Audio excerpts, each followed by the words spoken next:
ஆண்டவரும் இரட்சகருமாகிய இயேசு கிறிஸ்துவின் நாமத்தினாலே உங்கள் யாவருக்கும் என்னோட அன்பின் வாழ்த்துக்களை தெரிவித்துக் கொள்கிறேன். கர்த்தர் நல்லவர், அவர் நன்மையை மாத்திரமே செய்வார். அதோடு கூட ஹாப்பி இண்டிபெண்டன்ஸ் டே இல்லைங்களா, 78ஆம் சுதந்திர நாள் வாழ்த்துக்களையும் உங்களுக்கு தெரிவித்துக் கொள்கிறேன் இந்தியர்களுக்கு. ஸோ இந்த நாளின் வேத தியானத்திற்காக எபேசியருக்கு எழுதின நிருபம் 1ஆம் அதிகாரம் வசனம் 10ஆம் வசனம் ஆங்கிலத்தில், தமிழில் 9ஆம் வசனத்தை நாம் தியானிப்போம். காலங்கள் நிறைவேறும் போது விளங்கும் நியமத்தின்படி பரலோகத்தில் இருக்கிறவைகளும் பூலோகத்தில் இருக்கிறவைகளும் ஆகிய சகலமும் கிறிஸ்துவுக்குள் கூட்டப்பட வேண்டும் என்று. ஆங்கிலத்திலையும் வாசிச்சிடலாம். That in the dispensation of the fullness of times he might gather together in one all things in Christ, both which are in heaven and which are on earth in him. கடந்த பாடத்தில் ரொம்ப வேகமாக போயிட்டேன், அதுக்காக மன்னிச்சுக்குங்க. வேறு எப்போனா நம்ம டீட்டெயிலாக இந்த வேத பகுதியெல்லாம் தியானிக்கலாம். ஏன்னா அற்புதமான வேத பகுதிகள், அப்போ நடக்கிற அந்த சம்பவத்திலேருந்து நம்ம நிறைய விஷயங்கள் கற்றுக்கொள்ள வேண்டியது இருக்குது இல்லைங்களா. ஸோ அதை நம்ம பார்க்கலாம். ஆனால் அதுக்கு முன்பதாக நமக்கு ஆண்டவர் கொடுத்திருக்கிற இந்த கிருபையின் காலத்தில் ஆண்டவர் நமக்கு கொடுத்திருக்கிறத நம்ம முதல்ல என்ன பண்ணணும், தியானிக்கணும். நேரம் இருந்தால், ஆண்டவருடைய சித்தம் இருந்தால் பிற்பாடு அதை நம்ம தியானிக்கலாம். ஸோ கடந்த பாடத்தில் ரொம்ப வேகமாக போனேன். இப்போ கொஞ்சம் ப்ரீஃபாக நான் சொல்லிடுறேன் பாருங்கள். கிறிஸ்துவின் சரீரமாகிய சபை எடுத்துக்கொள்ளப்பட்ட பிறகு ராப்சரில் நம்ம போயிட்ட பின்னிக்கு அதுக்கு மேலே நடக்கிற விஷயங்களை தான் ஆண்டவர் என்ன பண்ணியிருக்கிறாரு, வெளிப்படுத்தி இருக்கிறாரு தீர்க்க தரிசனமாக. தீர்க்க தரிசனத்தில் பாதி முடிஞ்சிச்சு சொன்னேன் இல்லைங்களா. அது பாதின்னு சொல்ல முடியாது, முக்காவாசி அது என்ன ஆயிடுச்சு, முடிஞ்சிச்சு. அதாவது உன்னுடைய ஜனத்திற்கும் உன்னுடைய நகரத்திற்கும் எவ்வளோ வருஷம் ஆண்டவர் குறிச்சிருக்கிறாரு, 70 வாரம், அதாவது 490 வருடங்கள். அதில் 483 வருடங்கள் கிறிஸ்துவினுடைய மரணத்திலே என்ன ஆயிடுது, நிறைவேறிடுது. இன்னும் இருக்கிற அந்த ஒரு வாரம் அல்லது அந்த ஒரு 7 வருஷம் தான் என்ன பண்ணப்பட்டிருக்கு, நிறுத்தப்பட்டிருக்கு. ஆண்டவர் அதை என்ன பண்ணாரு, டெலிபரேட்டாக நிறுத்தினார். ஏன் நிறுத்தினாருன்ட்டு உங்களுக்கு தெரியும் இல்லைங்களா. நான் சொன்னேன் இல்லைங்களா, அதாவது கிறிஸ்துவின் சரீரமாகிய சபை இந்த பூமியில உருவாக்கப்படணும், அல்லது கிறிஸ்துவின் காலங்காலமா ரகசியமாக வைக்கப்பட்டிருந்த அந்த திட்டத்தை தேவன் என்ன பண்ணாரு, அமல்படுத்தினார் இந்த பூமியில. அவங்களுடைய அந்த தீர்க்க தரிசன அந்த நேரத்தை நிறுத்திட்டு இதை ஆண்டவர் என்ன பண்ணாரு, கொண்டு வந்தார். புரியுதுங்களா. ஸோ இப்போ என்ன நடக்கும் பார்த்தீங்கன்னா, நம்ம ராப்சர்ல போயிட்ட பிறகு அந்தி கிறிஸ்து இந்த பூமிக்கு வருவான். நல்லா கவனம் வச்சுக்கோங்க. இந்த உலகத்தில் இருக்கிறவங்களுடைய எல்லா பார்வையும் யார் மேலே போகும் பார்த்தீங்கன்னா, இஸ்ரேல் நாடு மேலே திரும்பும். இப்போவே எல்லாருடைய பார்வையும் கொஞ்சம் கொஞ்சமாக திரும்பிட்டு இருக்கு இல்லைங்களா. இப்போ நீங்கள் எந்த நியூஸ் சேனலை இது பண்ணாலும் இஸ்ரேல் காசாக்கு என்ன இருக்கு, ஹமாஸ் இஸ்ரேலுக்கு யுத்தங்கள் இல்லைங்களா. ஸோ இதெல்லாம் வெறும் ஸ்டேஜ் தான். மெயின் அப்புறம் தான் நடக்க போகுது. அந்த 7 வருஷம் அல்லது உபத்திரவ காலத்தில் தான் இதெல்லாம் நடக்க போகுது பாருங்க. ஸோ அந்தி கிறிஸ்து வருவான், என்ன பண்ணுவான் பார்த்தீங்கன்னா, இந்த உலகத்திற்கு, அதாவது இஸ்ரேல் தோன்றின நாளிலேருந்து இன்னைக்கு வரைக்கும் என்ன தான் இருக்கு, யுத்தம் அங்கே நடந்துட்டு தான் இருக்கு இல்லைங்களா. எப்போ பார்த்தாலுமே அங்கே ஒரே பிரச்சனை, சண்டை தான். யாருக்கு, அரேபியர்களுக்கும் அல்லது முஸ்லிம்ஸுக்கும் யூதர்களுக்கும். ஆனால் இது வரைக்கும் எவ்வளோ பேர் எழும்பி இவங்க மத்தியில் சமாதானத்தை கொண்டு வர என்ன பண்ணாங்க, முயற்சித்தாங்க. ஆனால் எல்லாமே தோல்வியில தான் போய் முடிஞ்சிச்சு. ஆனால் இந்த அந்தி கிறிஸ்து என்ன பண்ணுவான் பார்த்தீங்கன்னா, இந்த யூதர்களோடு இஸ்ரவேலர்களோடு என்ன பண்ண போறான், ஒரு அக்ரிமெண்ட் போட போறான். 7 வருஷம் அக்ரிமெண்ட்டு. அந்த அக்ரிமெண்ட்ல என்ன பண்ண போறாங்க பார்த்தீங்கன்னா, இந்த அந்தி கிறிஸ்து இஸ்ரேல் ஜனங்களை டெம்பிள் மவுண்ட் பார்த்துக்கிறீங்க இல்லைங்களா, அங்க யூதர்கள் தேவாலயம் கட்டும்படியாக என்ன கொடுத்துருவான், பர்மிஷன் கொடுத்துருவாங்க. இதெல்லாம் நினைச்சு பார்த்தாலே இது சாத்தியமில்லாத விஷயம். ஆனா அப்போ நடக்குங்க. புரியுதுங்களா இல்லைங்களா. அப்போ அதெல்லாம் நடக்கும். வேதத்துல சொல்லப்பட்டு இருக்கிறது நிச்சயமா நடக்கும்.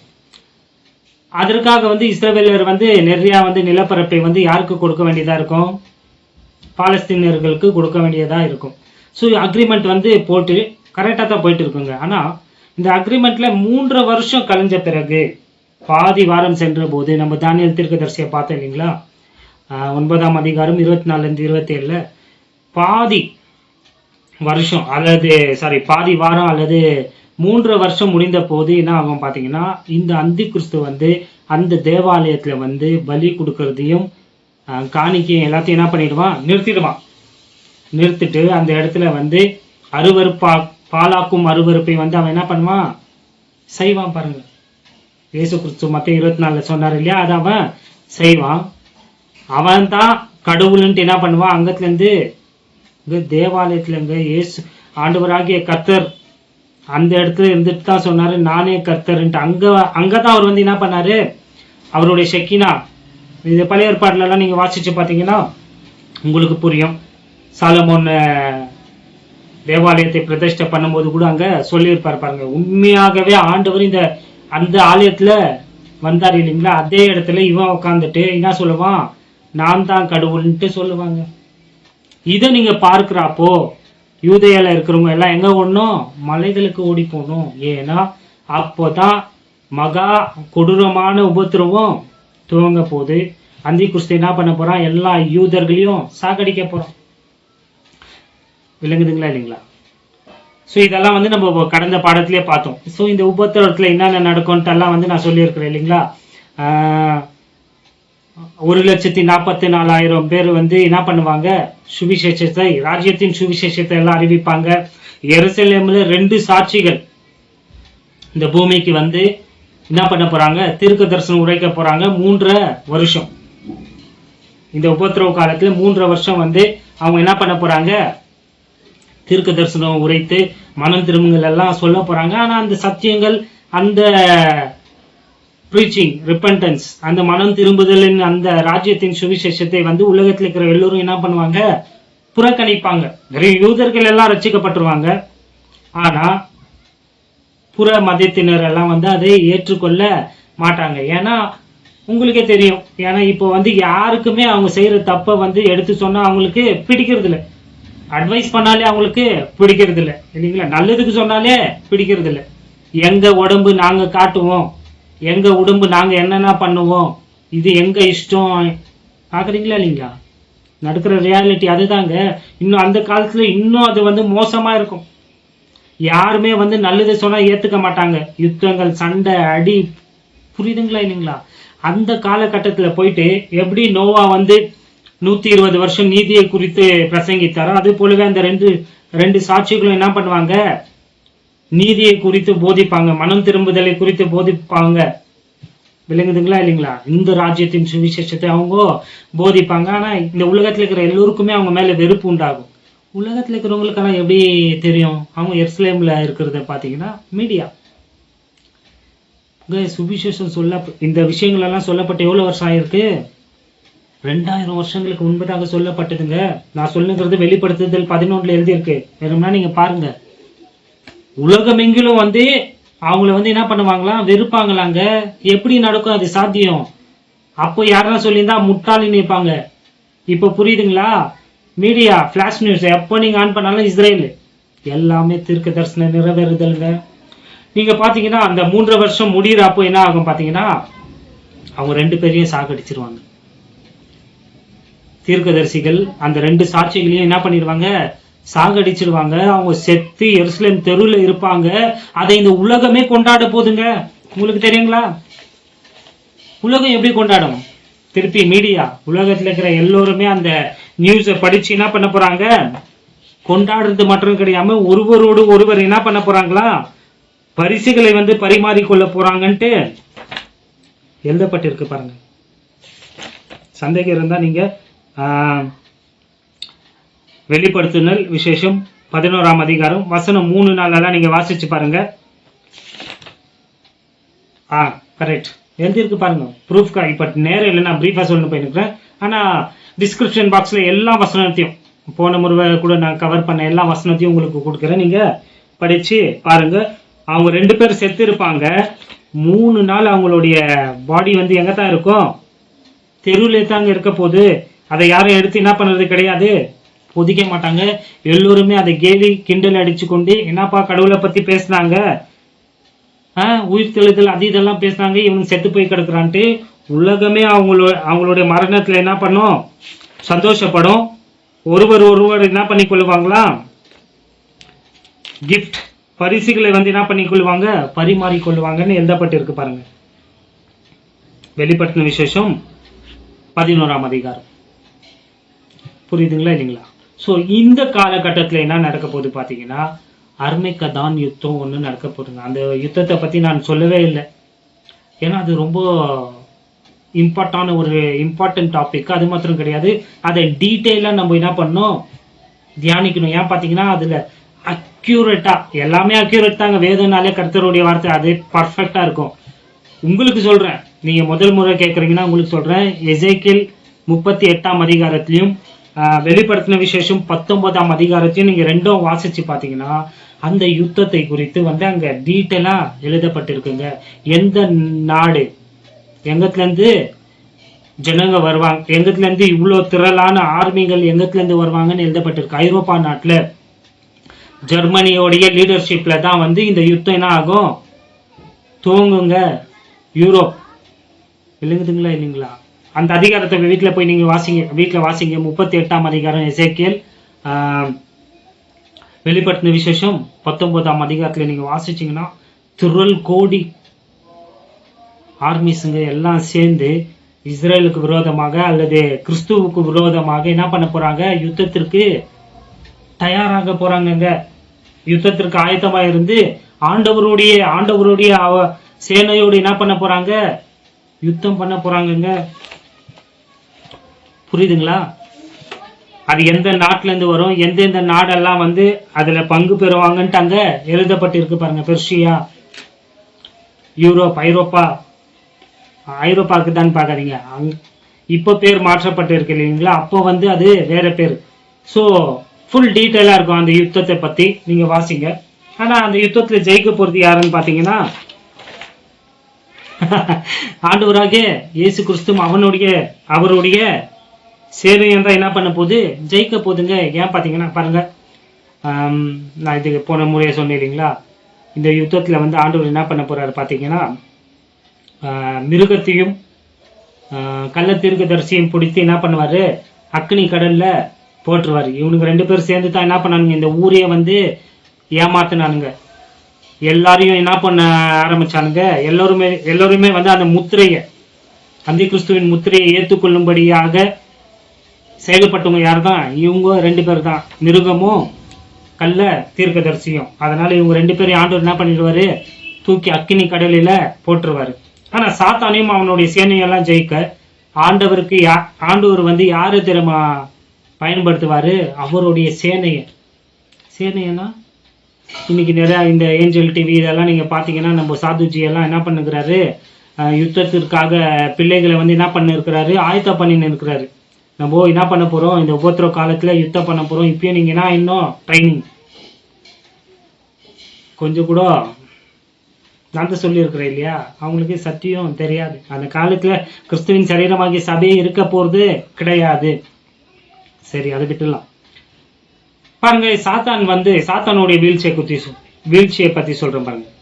முதல்ல சாத்தான்னா லூசிபர், அவன் ஒரு தேவதூதனுங்க.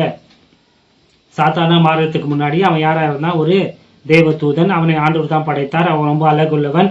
அவனை பத்தி ஏசாயா 14ஆம் அதிகாரத்துல எசேக்கியேல்ல சொல்லப்பட்டிருக்கு. நீங்க வாசிச்சு பாருங்க. அந்த 3வது வானத்துல எங்க பிதாவாகிய தேவன் வாசம் பண்றாரோ அங்கதான் அவன் இருந்தான். அங்கத்துல இருந்து அவன் தப்பு செய்யற ஆண்டவர் என்ன பண்றாரு, அவனை தள்ளுறாரு. அவன் 2வது வானத்துக்கு வந்துடுறான். 3 வானம் இருக்குங்க, 3 பரலோகம் இருக்கு, கவனிச்சுக்குங்க. 3 ஹெவன்ஸ். முதலாவது வானத்துல ஹெவன்ஸ், புரியுதுங்களா? முதலாவது வானத்துல இருந்தவன 2வது வானத்துல தள்ளுறாரு. இப்போ அவன் 2வது வானத்துல தான் இருக்கிறான். நீங்க வெளிப்படுத்தின விசேஷம் 12ஆம் அதிகாரத்தை வாசிச்சீங்கன்னா அங்க ஒரு யுத்தம் நடக்க போகுதுங்க. அது நம்மளுடைய இடம், கிறிஸ்துவின் சரீரமாகிய சபை ஆள போகிற இடம். அங்க பாத்தீங்கன்னா மிகாவேலும், அதாவது லூசிபரோட உடன் ஃப்ரெண்ட்ஸுங்க தேவதூதர் மிகாவேலும். இப்போ பாருங்க, சாத்தான் அங்கத்துல இருந்து பரலோகத்துல இருந்து விழுறாப்போ அவன் தனியா விழலைங்க, அவனோடு கூட சேர்த்து 3இல் ஒரு பங்கு தேவதூதர்களையும் கூட்டிட்டு என்ன பண்றான், அவங்களையும் ஏமாத்தி தான் கீழே தள்ளப்படுறான். இது ஏசாயாக்கு எழுதின தீர்க்கதரிசன புத்தகம் 14ஆம் அதிகாரம் வசனம் 12 இருந்து 15 வரைக்கும் எழுதப்பட்டிருக்கு. வசனங்கள் எல்லாம் நான் அப்புறம் கொடுக்குறேன். சங்கத்துல இருந்து தள்ளப்படுறான். இப்ப 2வது வானத்துல அவனை கிளியர் பண்ணும்படியாக இவங்க ஒரு பங்கு தான் இருக்கிறாங்க. நல்லா கவனிச்சிங்களா? 3 ஒரு பங்கை தான் இவன் கொண்டு வந்தான். ஆனால் பரலோகத்தில் இன்னும் எவ்வளோ பங்கு இருக்கிறாங்க? தேவ தூதர்கள் 2 பங்கு இருக்கிறாங்க இல்லையா? ஸோ மீகாவேலும் அவங்களோடு கூட தேவ தூதர்கள் எல்லாம் சேர்ந்து அவனை என்ன பண்ண போகிறாங்க? 2வது வானத்திலேருந்து இந்த பூமிக்கு தள்ள போகிறாங்கங்க. ஸோ பூமியில் வந்து அவன் விழுறத நம்ம போன முறையை பார்த்தோம்.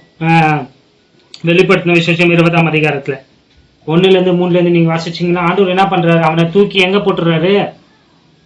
பாதாள குழியில, பாட்டம்லெஸ் பிட்ல என்ன பண்றாரு? போட்டுறாரு இல்லைங்களா? அது போட்ட பின்னிக்கு தான் 1000 வருஷம் அரசாட்சி ஆண்டவர் வந்து ஸ்தாபிக்கிறாரு. ஸோ மேலே 3வது வானத்திலிருந்து 2வது வானத்திற்கு விழுந்தான். 2வது வானத்துல இருந்து பூமிக்கு தள்ளப்பட்டா. இப்போ பூமியில தள்ளப்பட்டான் இல்லைங்களா? 1000 வருஷம் அரசாட்சிக்கு அப்புறம் அவன் திருப்பி வர போறான், ரிலீஸ் ஆக போறான். அங்கத்துல இருந்து அவனை வந்து எங்க ஆண்டவர் தள்ளிடுவாரு? அதற்கும் கீழே அக்கினி கடல்ல தள்ளிட போறாரு. அவனுடைய வீழ்ச்சியை பத்தி சொல்லிருக்கிறேன். விழுங்குதுங்களா இல்லைங்களா? ஸோ அந்த யுத்தத்தில் வந்து யார் ஜெயிச்சிட போறாரு? ஆண்டவர். அவருடைய வாயின் வார்த்தையின் பட்டயத்தினாலே அவங்க எல்லாரும் என்ன பண்ண போறாரு? அழிக்க போறாரு. பெரிய யுத்தம் நடக்க போது. எத்தனையோ யூதர்கள் வந்து என்ன பண்ண போறாங்க? சாக போறாங்க. யாரெல்லாம் அந்தி கிறிஸ்துவினுடைய முத்திரையை ஏற்றுக்கொள்ளலையோ, அந்தி கிறிஸ்துவை வணங்கலையோ, அவங்க எல்லாரும் சாகடிக்கப்பட போறாங்க. எப்போ? உபத்திரவ காலத்துல. விளங்குதுங்களா? ஸோ வந்து இந்த உபத்திர காலத்தில் வந்து அந்த அர்மேகடான் யுத்தத்தில் வந்து ஆண்டவர் ஜெயிச்சிடுவார். ஜெயிச்சு 2 பேரை வந்து நரகத்தில் தள்ளிடுவார். அக்னி கடலில் மிருகத்தையும் கள்ள தீர்க்கதரிசியும். சாத்தானை வந்து எங்கே போட்டுறாரு? ஒரு பெரிய பாட்டம்லெஸ் பிட்டில் போட்டுறாரு. அதற்கப்புறம் தான் ஆண்டவர் என்ன பண்ண போறாரு பார்த்தீங்கன்னா 1000 வருஷம் அரசாட்சி என்ன பண்ண போறாரு? ஸ்தாபிக்க போறார். இப்போ ஒரு விஷயம் நடக்குது. இங்கே என்ன நடக்குது பார்த்தீங்கன்னா உயிர்த்தெழுதல். ஸோ இதை வந்து நான் உங்களுக்கு தனியாக போதிக்கலாம்னு நினச்சேன். இப்போ ப்ரீஃபாக மட்டும் சொல்கிறேன். 3 உயிர்த்தெழுதல் இருக்குதுங்க. எவ்வளோ? 3 கவனம் வச்சுக்கோங்க. முதல்ல ரகசிய உயிர்த்தெழுதல். இது வந்து உபத்திரவ காலத்திற்கு முன்னாடியே ஆயிடுது. 7 வருஷத்துக்கு முன்னாடியே. அது யாருது? நம்புது. கிறிஸ்துவின் சரீரமாகிய சபை கிறிஸ்துவுக்குள்ள, அதாவது பவுல்ல இருந்து அந்த கடைசி எக்காலம் ஊதுற வரைக்கும் கிறிஸ்துவை ஏற்றுக்கொண்டு இந்த கிருபையின் சுவிசேஷத்தை ஏற்றுக்கொண்டு மரித்த எல்லோருமே உயிரோட எழ போறாங்க. இதுதான் ரகசிய உயிர்த்தெழுதல். புரிஞ்சிச்சுங்களா? சொல்லிந்து அப்போஸ்தலனாகிய பவுல்ல இருந்து அந்த கடைசி எக்காலம் ஊதுறாங்க இல்லையா? அந்த காலகட்டத்திற்குள்ள மரித்த இந்த 2000 வருஷத்துல யாரெல்லாம் மரிச்சாங்களோ கிறிஸ்துவுக்குள்ள ஏத்துக்குன்னு, அவங்க மற்றும் உயிரோட எழுப்பப்படுவாங்க. இதுக்கு பேரு ரகசிய உயிர்த்தெழுதல். இப்போ இந்த 7 வருஷத்துக்கு அப்புறம், உபத்திரவ காலத்திற்கு அப்புறம் வந்து யாரெல்லாம் அல்லது வந்து கிருபையின் காலத்திற்கு முன்னாடி யாரெல்லாம் கிறிஸ்துவுக்குள்ள இருந்தாங்களோ, கிருபையின் காலம் அப்புறம் இந்த 7 வருஷம் உபத்திரவ காலத்துல ஆண்டவருக்காக மரிச்சாங்க இல்லைங்களா? கோடி கோடி யூதர்கள். அதாவது யாரெல்லாம் முத்திரையை, அந்தி கிறிஸ்துவின் முத்திரையை ஏற்றுக்கொள்ளாமல் ஆண்டவருக்காக சாட்சியாய் வாழ்ந்து இரத்த சாட்சிகளாக மரிச்சாங்க இல்லைங்களா? அவங்க எல்லோருமே இந்த முதலாம் உயிர்த்தெழுதலில் வந்து என்ன பண்ணுவாங்க? உயிரோட ஏஞ்சுக்குவாங்க. அதுல சீஷர்களும் உண்டு, அப்போஸ்தலர்கள் எல்லாம் இருப்பாங்க. இயேசு கிறிஸ்துவுக்காக மரிச்ச எல்லாருமே, ராஜ்யத்தின் பிள்ளைகள் எல்லாருமே உயிரோடு ஏஞ்சுப்பாங்க. கவனம் வச்சுக்கோங்க. யூதர்கள் கிட்ட வந்து இந்த மரிச்சு பரலோகத்துக்கு போற கான்செப்ட் எல்லாம் யூதர்கள் கிட்ட கிடையாது.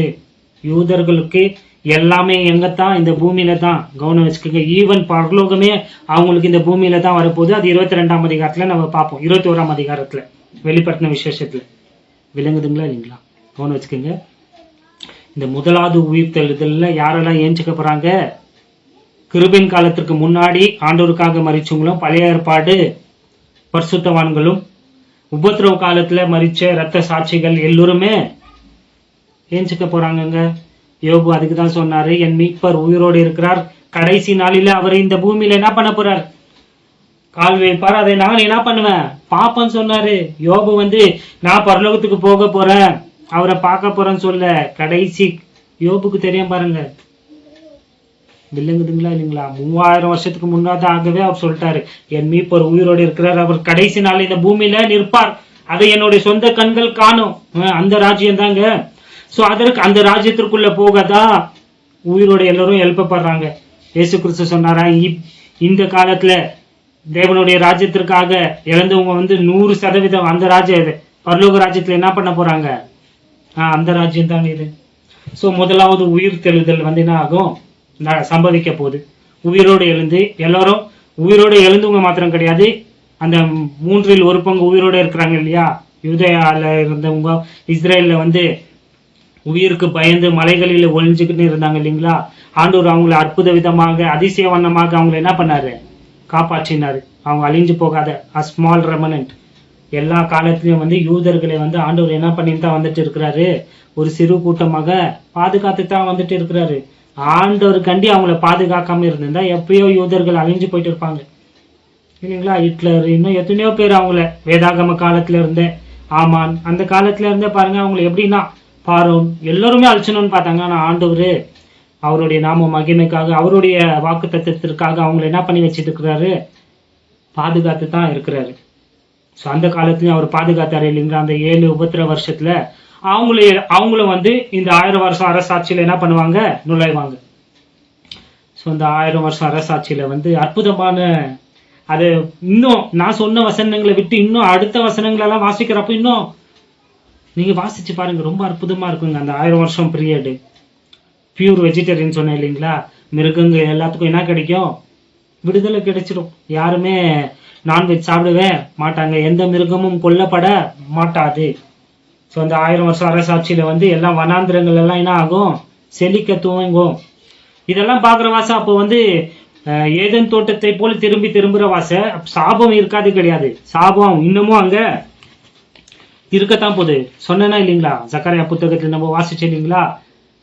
அதாவது பார்ச்சியல்லி சாபம் வந்து என்ன பண்ணப்படும், இந்த பூமியில இருந்து எடுக்கப்படும். முழுசாலாம் அது வந்து எடுக்கப்பட மாட்டாது, பார்ச்சியல்லின்னு சொல்லுவாங்க. விளங்குதுங்களா இல்லைங்களா. அப்படின்னா என்ன அர்த்தம் பார்த்தீங்கன்னா, அந்த 1000 வருஷம் அரசாட்சியிலையும் மரணம் சம்பவிக்கத்தான் போகுது, பாவமும் இருக்கத்தான் போகுது. மரணம் சம்பவிக்கும், ஆனா யாருமே அல்பாயுஸ்லாம் சாக மாட்டாங்க. இப்ப சாகுற மாதிரி பாத்துக்கிறீங்களா. நம்மளுக்கு எவ்வளோ அழகான உலகத்தை பாவம் உள்ள வந்து எப்படி அலங்கோலமா மாத்திச்சு, எவ்வளோ புரியுதுங்களா, கொடூரமா மாத்திச்சு. ஆனா இதுக்கெல்லாம் பள்ளி யார் மேல போகுது பாத்தீங்கன்னா, ஆண்டவர் மேல போடுறாங்கங்க. பாத்துக்கிறீங்களா இல்லைங்களா. இன்னைக்கு ஏன் தெரியுங்களா, நிறைய பேர் கிறிஸ்துவை விட்டு போயிட்டு இருக்கிறாங்க. வெளிநாட்டுல எல்லாம் பாத்தீங்கன்னா எல்லாருமே கிறிஸ்துவை என்ன பண்ணிருக்கிறாங்க, மறுதளிச்சுன்னுக்குறாங்க. ஏன் தெரியுங்களா, பாருங்க நான் எங்கேயோ போயிடுறேன் பாருங்க. இது வேற ஒரு டாபிக், வேற எப்ப நான் பேசுறேன். இப்ப பேசுனா அது அவ்வளவு இதுவா இருக்காது. ஏன் பாத்தீங்கன்னா, இதற்கு காரணம் யாருன்னு தெரியாத வாச அவங்க காரணத்தை எல்லாம் யார் மேல போட்டுறாங்க, பள்ளி எல்லாம் ஆண்டவர் மேல போட்டுறாங்க. நான் வேற என்னைக்கு நான் பேசுறாரு. ஸோ இந்த 1000 வருஷம் அரசாட்சியில பாத்தீங்கன்னா மரணம் இருக்கும், ஆனா அல்பாயுஸ்ல சாக மாட்டாங்க. ஒருவேளை எவனா அல்பாயுஸ்ல சாவறானா அதை நம்ம வாசிச்சு இல்லைங்களா, அது எதனால ஏற்பட்டதா இருக்கும், அவன் சபிக்கப்பட்டவனா தான் இருப்பான், பாவத்தின் விளைவாக தான் இருக்கும். ஆனா ஒழுங்கா ஆண்டவருடைய வார்த்தைக்கு கீழ்ப்படிஞ்சு அவருடைய அரசாங்கத்திற்கு சட்ட திட்டங்களுக்கெல்லாம் நீ கீழ்ப்படிந்து நடந்தா உனக்கு சாவெல்லாம் அவ்வளவு சாதாரணமா வரப்போகுது கிடையாது. ஸோ மீண்டும் வந்து எருசலேம் உலகம் வந்து ஏதேன் தோட்டத்தை போல மாறப்போகுது பார்ச்சியல்லி. அந்த காலத்துல வந்து பாத்தீங்களா, எருசலேம் தெருக்களிலெல்லாம் வந்து மூதாட்டிகள் பாட்டி தாத்தா எல்லாம் வந்து குச்சி பிடிச்சுன்னு நடக்கிற வயசு வரைக்கும் வாழவங்க. நீங்க உடனே குச்சி நின்றோ ஒரு 100 வயசு 150 வயசு நினைச்சுக்காதீங்க. நோவா காலத்துல நடந்தது போல, அதாவது ஜலப்பிரயாணத்திற்கு முன்பதாக எல்லாம் இந்த இதெல்லாம் ஆண்டவர் மாத்திரத்துக்கு முன்னாடி 900 வருஷம் 969 வருஷம் வாழ்ந்துக்கிறாங்க ஒருத்தர். அது தெரியுங்களா, மத்துசெல்லா. ஸோ எல்லோருமே 500 600 700 800 வருடங்கள் என்ன பண்ண போறாங்க, வாழ போறாங்க. பிள்ளைகள் எல்லாம் வந்து ஜாலியா தெருவில் நடு ரோட்ல விளையாட போறாங்க. முதியவர்கள் எல்லாம் திண்ணையில உட்காந்துக்கணும். அதை கற்பனை பண்ணி பாருங்களேன், ரொம்ப அழகாவும் பியூட்டிஃபுல்லா இருக்கும், வண்டர்ஃபுல்லா இருக்கும், எக்ஸலண்டா இருக்கும். மிருகங்கள் கடிக்காது யாரையும். நீங்க மிருகங்க கிட்ட பெட் லவர்ஸ்க்கெல்லாம் அப்போ வாழ்றாங்கன்னா சூப்பர் ஜாலியா இருக்கும். விளங்குதுங்களா இல்லைங்களா. ஆனா அந்த காலத்திலயும் பிறப்பாங்க, கோடிக்கணக்கான மக்கள் பிறக்க போறாங்க, மறிக்கவும் போறாங்க. நல்லா கவனம் வச்சுக்கோங்க. உயிர் தெளிந்த யாருமே மறிக்க போறது கிடையாது. நல்லா கவனம் வச்சுக்கோங்க. உயிரோட இருந்தாங்க இல்லையா ஃபர்ஸ்ட் ரெசரக்ஷன்ல, அவங்களுக்கு மரணமே கிடையாது. 1000 வருஷம் அரசாங்கத்துக்கு அப்புறம் நித்திய காலமா ஆண்டவரோட அவங்க பிரயாணம் பண்ணதான் போறாங்க. அதனால அவங்க மறிக்க மாட்டாங்க. அந்த ராஜ்யத்தின் காலத்துல பிறந்து வளர்றாங்க பாத்தீங்களா, அவங்களுக்கு மரணம் சம்பவிக்கும். ஏன்னா பாவமும் சாபமும் இன்னமும் பூமியில இருக்கும்.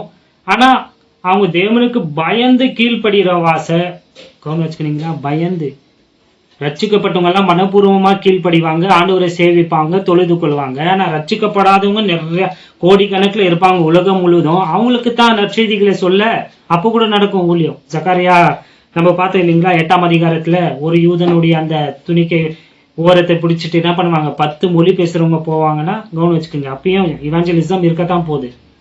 ஆனா உலகத்தார் ரட்சிக்கப்படாதவங்க வந்து என்ன பண்ண போறாங்க, ஆண்டவருக்கு பயந்து தான். ஏன்னா யாருன்னா எருசலேமுக்கு வரலன்னா, பண்டிகையை கொண்டாடலன்னா, நியாயப்பிரமாணத்தெல்லாம் கை கொள்ளலைன்னா ஆண்டவர் என்ன பண்ணுப்பாரு? he will rule. ஐயனுங்க சங்கீதம் 2ஆம் அதிகாரத்தை படிச்சிங்களா இல்லைங்களா? அவர் என்னத்துல ஆளுகை செய்ய போறாரு? அவங்கள அயன் ராடை வச்சு, விளங்குதுங்களா இல்லைங்களா? அதை வைத்து தான் அவர் என்ன பண்ண போறாரு? நியாயம் திருக்க போறாரு, ரூல் பண்ற வாசை. அவருக்கு பயந்து தான் அவங்க கீழ்ப்படிவாங்களே தவிர அவங்களுக்குள்ளவும் அந்த விஷம், அந்த அந்த பாவத்தின் கிரியை வந்து இன்னமும் இருக்கும். அது இருக்கிற வாசை தான் இந்த 1000 வருஷம் முடிகிறப்போ வெளிப்படுத்தின விசேஷம் 20ஆம் அதிகாரத்தை நீங்க எடுத்துக்கிட்டீங்கன்னா, சாத்தான் வந்து என்ன பண்ணப்படுறான்? ரிலீஸ் பண்ணப்படுறான் இல்லைங்களா? அப்ப அவன் என்ன பண்றான் பாருங்க. 20ஆம் அதிகாரம் 1ஆம் வசனம். ஒரு தூதன் பாதாளத்தின் திறவுகோலையும் பெரிய சங்கிலிகளையும் தன் கையிலே பிடித்து கொண்டு வானத்தில் இருந்து இறங்கி வர கண்டேன். பிசாஸ் என்றும் சாத்தான் என்றும் சொல்லப்பட்ட பழைய பாம்பாகிய வலுசர்பத்தை அவன் பிடித்து அதை 1000 வருஷம் அளவும் கட்டி வைத்து, இது அதற்கு முன்னாடி நடக்கிறது. அதற்கு கீழே நீங்க 4வது, அதற்கு பின்பு அது கொஞ்ச காலம் விடுதலை ஆக வேண்டும். 3வது வசனத்துல கேட்டு பாருங்க, மன்னிச்சுக்கோங்க நான் எதுவும் எழுதி வைக்கல. 3வது வசனம், 20ஆம் அதிகாரம் 3வது வசனம். அதற்கு பின்பு அது கொஞ்ச காலம் விடுதலையாக வேண்டும். அன்றியும் நான் சிங்காசனங்களை கண்டேன், அவைகளின் மேல் உட்கார்ந்தார்கள். நியாய தீர்ப்பு கொடுக்கும்படி அவர்களுக்கு அதிகாரம் அளிக்கப்பட்டது. இயேசுவை பற்றிய சாட்சி நிமித்தமும் தேவனுடைய வசனத்தின் நிமித்தமும் சிரசேதம் பண்ணப்பட்டவர்களுடைய ஆத்துமக்களையும் மிருகத்தையாவது அதன் சொரூபத்தையாவது வணங்காமலும் தங்கள் நெற்றியிலும் தங்கள் கையிலும் அதன் முத்திரையை தரித்து கொள்ளாமலும் இருந்தவர்களையும் கண்டேன். அவர்கள் உயிர்த்து கிறிஸ்துவுடனே கூட 1000 வருஷம் அரசாண்டார்கள். இதெல்லாம் இவ்வளவு நேரம் டீச் பண்ண இல்லைங்களா? ஆதார வசனம் 20ஆம் அதிகாரம்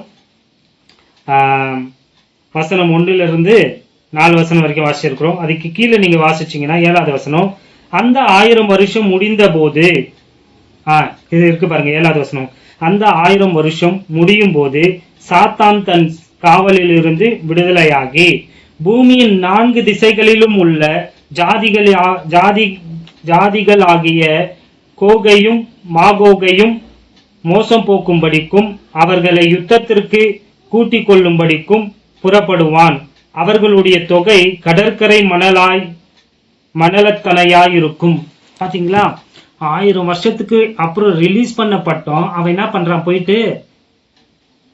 போயிட்டு மணல் தனையாக இருக்கிற ஜன கூட்டத்தை வந்து என்ன பண்ண போறான்? வஞ்சித்து அவங்களை ஏமாத்தி திருப்பி ஆண்டவருக்கு விரோதமாக என்ன பண்ண போறான்? சண்டைக்கு, யுத்தத்திற்கு சேர்க்க போறான்.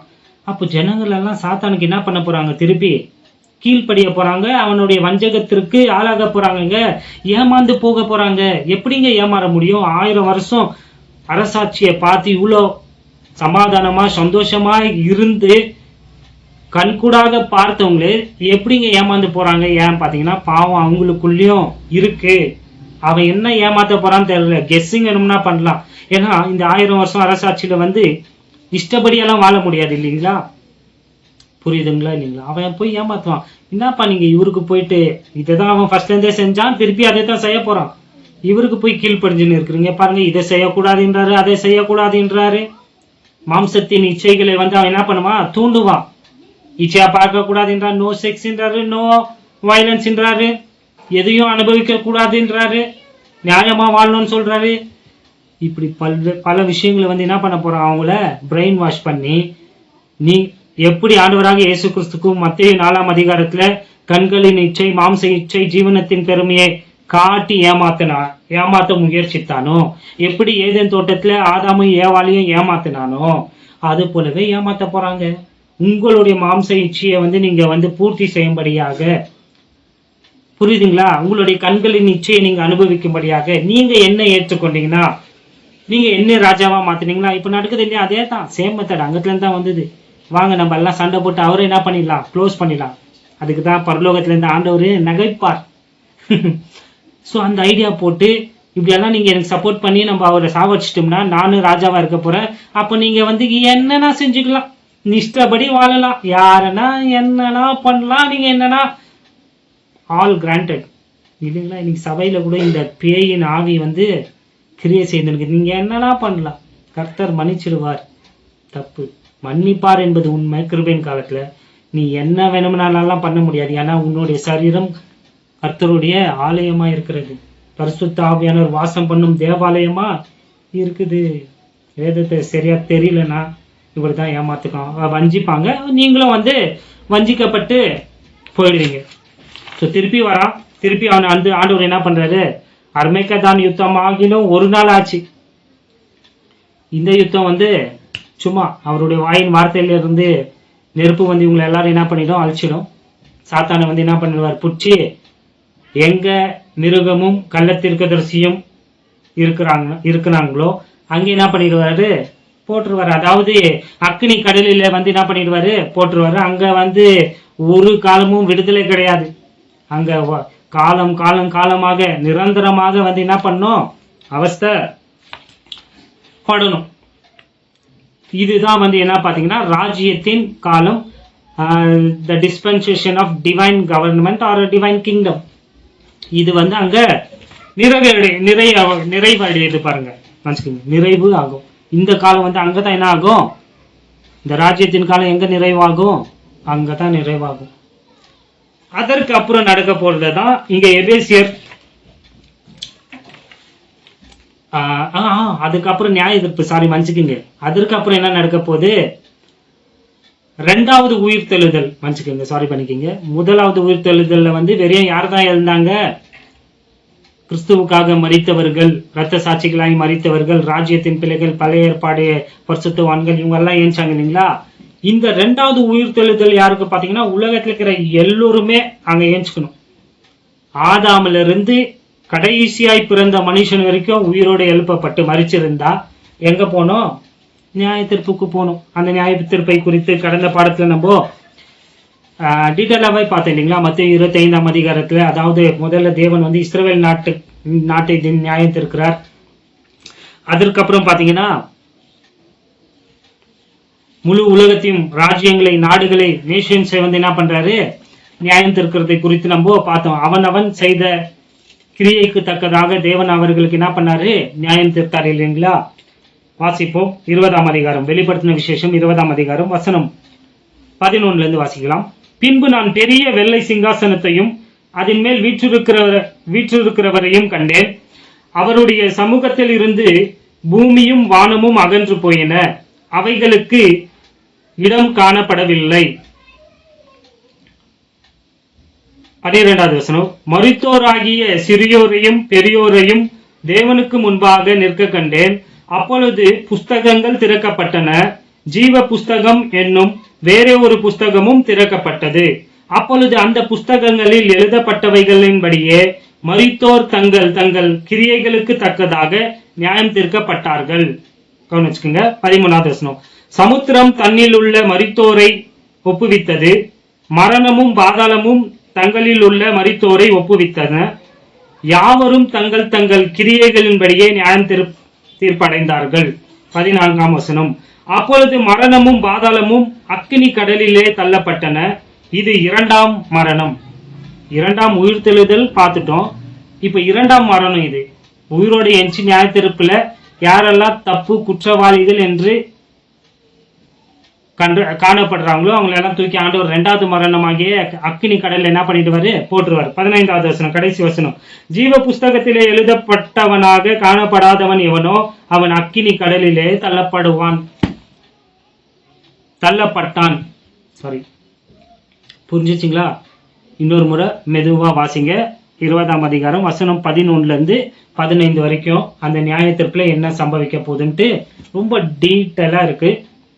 யாருமே ஆண்டவருடைய பார்வையில தப்பிக்க முடியாது. நீ எப்படி சாவறன்றதெல்லாம் அங்க மேட்டரே கிடையாது. சூசைட் பண்ணிக்கின்னு சாவறியா, ஆக்சிடென்டா, கேன்சர்னாலயா, எதனால சாவரன்ட்டாலாம் கிடையாது. செத்தா நீ எங்க நிக்கணும்?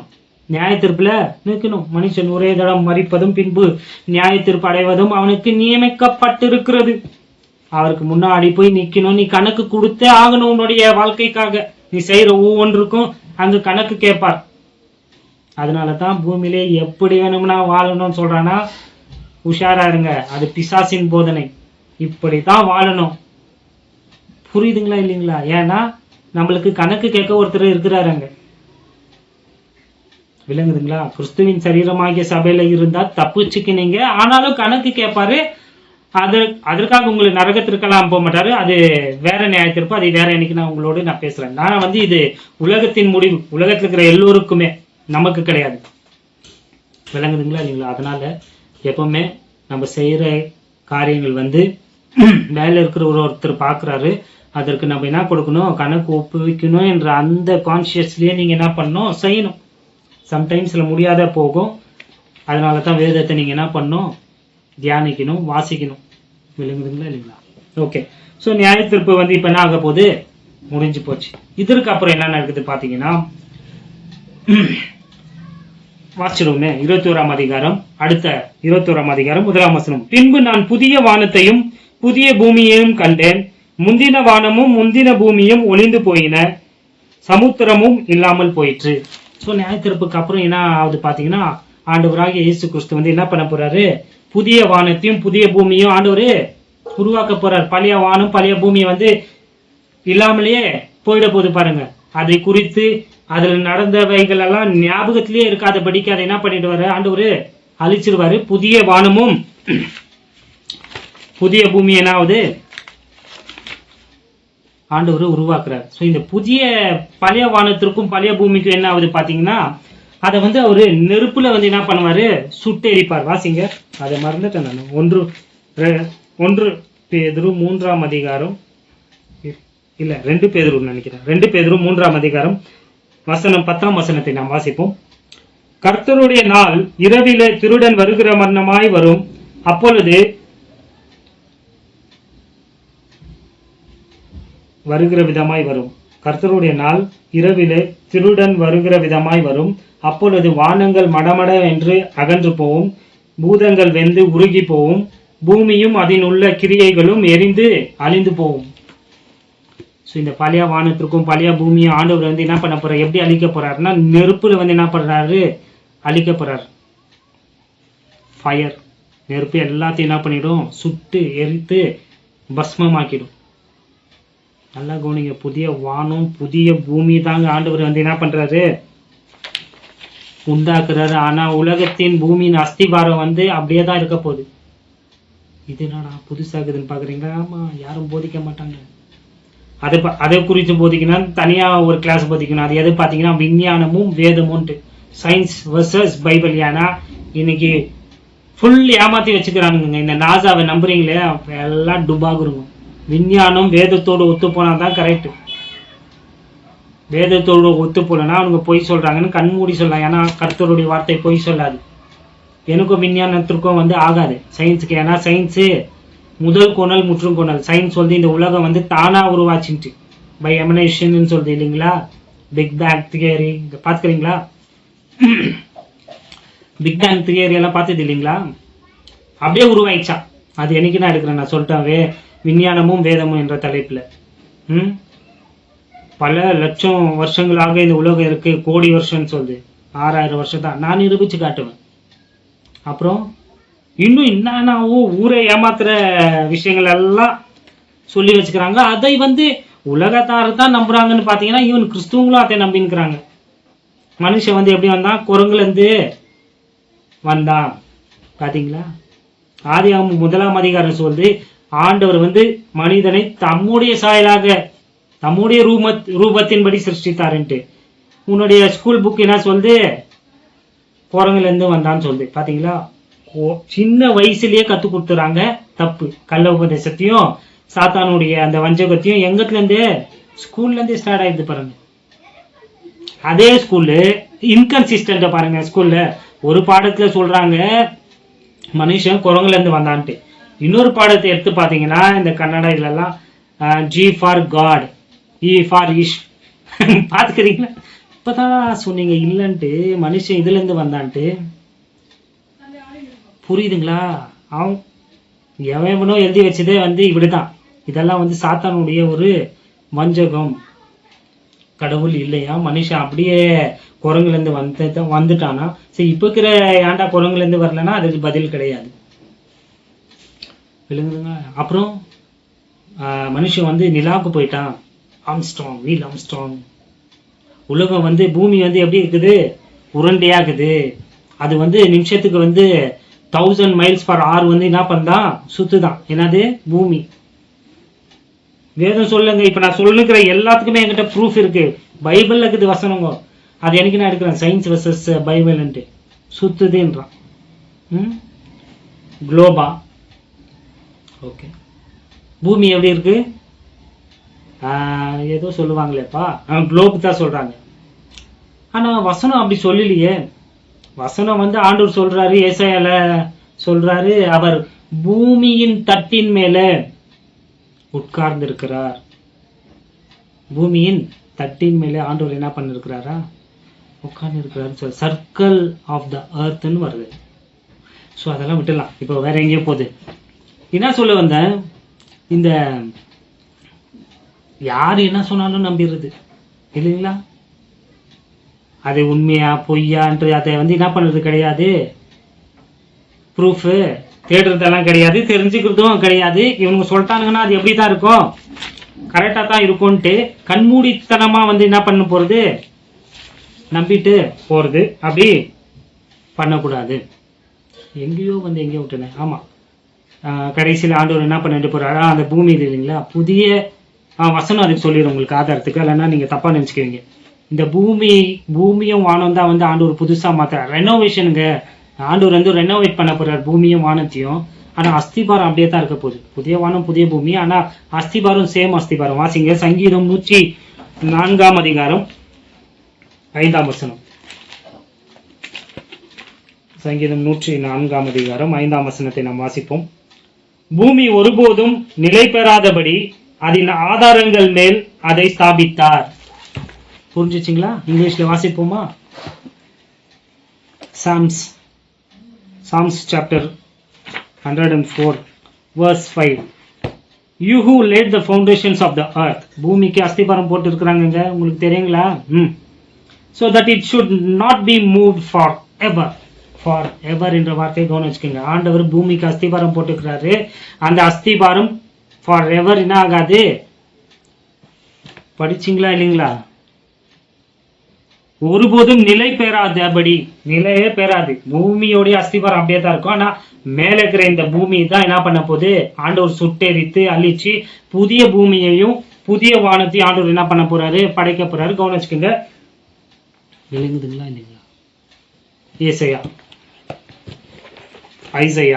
ஏசாயாக்கு எழுதின தீர்க்க தரிசன புத்தகம் 65 அதிகாரம் 17 வசனம். இதோ நான் புதிய வானத்தையும் புதிய பூமியையும் சிருஷ்டிக்கிறேன், முந்தினவைகள் இனி நினைக்கப்படுவதும் இல்லை, மனதிலே தோன்றுவதும் இல்லை. பாத்தீங்களா? சொன்ன இல்லைங்களா? தோன்றவே தோன்றாது, யாருமே நினைக்கவே மாட்டாங்க. இந்த பழைய பூமியும் பழைய வானத்தையும் ஆண்டவர் எல்லாத்தையும் என்ன பண்ண போறாரு, புதுசா சிருஷ்டிக்க போறாரு. அங்க கூட அவர் பூமியின் அஸ்திபாரத்தை பத்தி பேசல. கவனம் வச்சுக்கோங்க. விளங்குதுங்களா இல்லைங்களா? சோ புதிய வானம் புதிய பூமி. அதற்கப்புறம் என்ன நடக்க போகுது பாத்தீங்கன்னா, அந்த புதிய வானமும் புதிய பூமியோடைய ஸ்ட்ரக்சர், அது எவ்வளவு உயரம், அதனுடைய அழகு எல்லாவற்றையும் வந்து ஆண்டவர் எதுல எழுதி வச்சுக்கிறாரு பாத்தீங்கன்னா, வெளிப்படுத்தின விசேஷம் 21 அதிகாரம் வசனம் வந்து 9 இருந்து 27 வரைக்கும் நீங்க வாசிச்சீங்கன்னா அதுல இருக்கும். அதற்கு நான் அப்புறம் வரேன். 21 அதிகாரம் 27 வசனம். கரெக்ட். வாசிப்போம். ரொம்ப பெரிய வேத பகுதியா இருக்கு. ஸோ நான் வசனம் சொல்கிறப்போ நீங்கள் பாருங்கள் உங்களுடைய ஓன் நேட்டிவ் லாங்குவேஜில். வசனம் 11 வாசிப்போம். 21 அதிகாரம் வெளிப்படுத்தின விசேஷம், ரெவலேஷன் சாப்டர் 21 verse 11. அதன் பிரகாசம் மிகவும் விலை உயர்ந்த இரத்தின கல்லை போலவும் பளிங்கின் ஒளியுள்ள வஜ்ரக்கல்லை போலவும் இருந்தது. அதற்கு பெரிதும் உயரமுமான மதிலும், கிழக்கே 3 வாசல்கள், வடக்கே 3 வாசல்கள், தெற்கே 3 வாசல்கள், மேற்கே 3 வாசல்கள் ஆக 12 வாசல்கள் இருந்தன. வாசல்களின் அருகே 12 தூதர்கள் இருந்தார்கள். அந்த வாசல்களின் மேல் இஸ்ரவேல் சந்ததியாராகிய 12 கோத்திரத்தாருடைய நாமங்கள் எழுதப்பட்டிருந்தன. நகரத்தின் மதிலுக்கு 12 அஸ்திபார கற்கள் இருந்தன. புரியுதுங்களா? மேல இருக்கிற பரலோகத்தை பத்தி பேசினுக்கிறேங்க வர. அவைகளின் மேல் ஆட்டுக்குட்டியானவருடைய 12 அப்போஸ்தலரின் 12 நாமங்கள் பதிந்திருந்தன. அப்போஸ்தலர்கள் பேதுரு, யாக்கோபு, யோவான் அவங்களுடைய நாமங்கள். என்னுடனே பேசினவன் நகரத்தையும் அதன் வாசல்களையும் அதன் மதிலையும் அளக்கிறதற்கு ஒரு பொற்கோலை பிடித்திருந்தான். அந்த நகரம் சதுரமாய் இருந்தது. கியூப்ங்க, நல்லா வச்சுக்கோங்க, ஸ்கொயர் கிடையாது. அந்த நகரம் சதுரமாய் இருந்தது. அதன் ஆழமும் நீளமும் சமமாய் இருந்தது. அவன் அந்த கோலினால் நகரத்தை அளந்தான். அது 12,000 ஸ்ததி அளவாய் இருந்தது. அதன் நீளமும் அகலமும் உயரமும் சமமாயிருந்தது. அவன் அதன் மதிலை அளந்தபோது அது தூதனுடைய அளவாகிய மனுஷ அளவின்படியே 144 மூலமாயிருந்தது. அதாவது 144 மூலமாயிருந்தது. 1500 மைல் கியூபுங்க, அது கவனிச்சுக்குங்க, இருந்தது. அவன் அதன் மதிலை அளந்தபோது 144 மூலமாயிருந்தது. அதன் மதில் வச்சிரக்கல்லால் கட்டப்பட்டிருந்தது. நகரம் தெளிந்த பளிக்கு ஒப்பான சுத்தம் பொன்னாய் இருந்தது. புரியுதுங்களா? அதன் மதில் வச்சிரக்கல்லால் அது எந்தெந்த கல்லுன்னு பாருங்க, எவ்வளவு விலை உயர்ந்த கற்கள் பாருங்க. அதன் மதில் வச்சிரக்கல்லால் கட்டப்பட்டிருந்தது. நகரம் தெளிந்த பளிங்குக்கு ஒப்பான சுத்த பொன்னாய் இருந்தது. நகரத்து மதிலின் அஸ்திபாரங்கள் சகலவித ரத்தினங்களினாலும் அலங்கரிக்கப்பட்டிருந்தன. முதலாம் அஸ்திபாரம் பாருங்க, அதுக்கு 12 அஸ்திபாரம் சொன்னேன் இல்லைங்களா? 12 அஸ்திபாரமும் 12 கற்கள், விலை உயர்ந்த கற்கள், வேற வேற கற்களா இருக்குது பாருங்க. வசனம் 19 வசனம். நகரத்து மதிலின் அஸ்திபாரங்கள் சகலவித ரத்தினங்களினாலும் அலங்கரிக்கப்பட்டிருந்தன. முதலாம் அஸ்திபாரம் வச்சிரக்கல்னால, இரண்டாவது இந்திரநீலம், மூன்றாவது சந்திரகாந்தம், நான்காவது மரகதம், ஐந்தாவது கோமேதகம், ஆறாவது பதுமரகம், ஏழாவது சுவர்ண ரத்தினம், எட்டாவது படிக்கப்பச்சை, ஒன்பதாவது புஷ்பரகம், 10வது வைடூரியம், 11வது சுனீரம், 12வது சுகந்தி. இவைகளே. அதற்கப்புறம் பாருங்க 21வது வசனம். 12 வாசல்களும் 12 முத்துக்களாய் இருந்தன. முத்துக்கள்ங்க. ஒவ்வொரு வாசலும் ஒவ்வொரு முத்தாய் இருந்தது. நகரத்தின் வீதி தெளிவுள்ள பளிங்கு போல் சுத்தம் பொன்னாய் இருந்தது. அதிலே தேவாலயத்தை நான் காணவில்லை. சர்வ வல்லமையுள்ள தேவனாகிய கர்த்தரும் ஆட்டுக்குட்டியானவருமே அதற்கு ஆலயம். நகரத்திற்கு வெளிச்சம் கொடுக்க சூரியனும் சந்திரனும் அதற்கு வேண்டுவதில்லை. தேவனுடைய மகிமையே அதை பிரகாசிப்பித்தது. ஆட்டுக்குட்டியானவரே அதற்கு விளக்கு. ரட்சிக்கப்படுகிற ஜனங்கள் அதன் வெளிச்சத்திலே நடப்பார்கள். பூமியின் ராஜாக்கள் தங்கள் மகிமையையும் கனத்தையையும் அதற்குள்ளே கொண்டு வருவார்கள். அங்கே ராக்காலம் இல்லாதபடியால் அதன் வாசல்கள் பகலில் அடைக்கப்படுவதில்லை. 26வது வசனம். உலகத்தாருடைய மகிமையையும் கனத்தையையும் அதற்குள்ளே கொண்டு வருவார்கள். தீட்டுள்ளதும் அருவருப்பையும் பொய்யையும் நடப்பிக்கிறதும் ஆகிய ஒன்றும் அதில் பிரவேசிப்பதில்லை. ஆட்டுக்குட்டியானவரின் ஜீவ புஸ்தகத்தில் எழுதப்பட்டவர்கள் மாத்திரம் அதில் பிரவேசிப்பார்கள். ஆமென். பாத்தீங்களா, அற்புதமான அந்த பரலோகம். அது எங்கத்துல இருந்து வருது? பரலோகத்துல இருந்து இறங்கி வர புதிய எருசலேம். அடுத்த அதிகாரத்துல நீங்க வாசிச்சு பாருங்க. வெளிப்படுத்தின விசேஷம் 22வது அதிகாரத்துல நீங்க வாசிச்சீங்கன்னா அது புதிய எருசலேமா இருக்கு. மணவாட்டி, கிறிஸ்துவினுடைய அந்த மணவாட்டி வானத்திலிருந்து இறங்கி வர்றத அங்க யோவான் தரிசனமா பாக்குறாரு. எவ்வளவு அழகான பரலோகம் பாருங்க. இந்த பரலோகத்தையும் வேற ஒரு பரலோகத்தையும் நீங்க ஒப்பிட்டு பாத்தீங்கன்னா எது உண்மை எது பொய்ன்னு உங்களுக்கே தெரிஞ்சிடும். ஆமாவா இல்லைங்களாங்க? அது 1500 மைல் உள்ள பெரிய கியூபுங்க. கியூப் 12 வாசல்கள், 12 அஸ்திவா, எல்லாம் 12 இருக்கும். ஏன்னா அது 12 எதை குறிக்குது? கிங்டம், ராஜ்யத்தை, தேவனுடைய ராஜ்யத்தை, யூதர்களோடு சம்பந்தப்பட்டது. அதுக்கு தான் சொன்ன அவங்க தான் ஆள போறாங்கன்ட்டு. விளங்குதுங்களா இல்லைங்களா? சரி, இன்னொரு வசனத்தை நாம் வாசிப்போம். ஏசாயா 66ஆம் அதிகாரம்.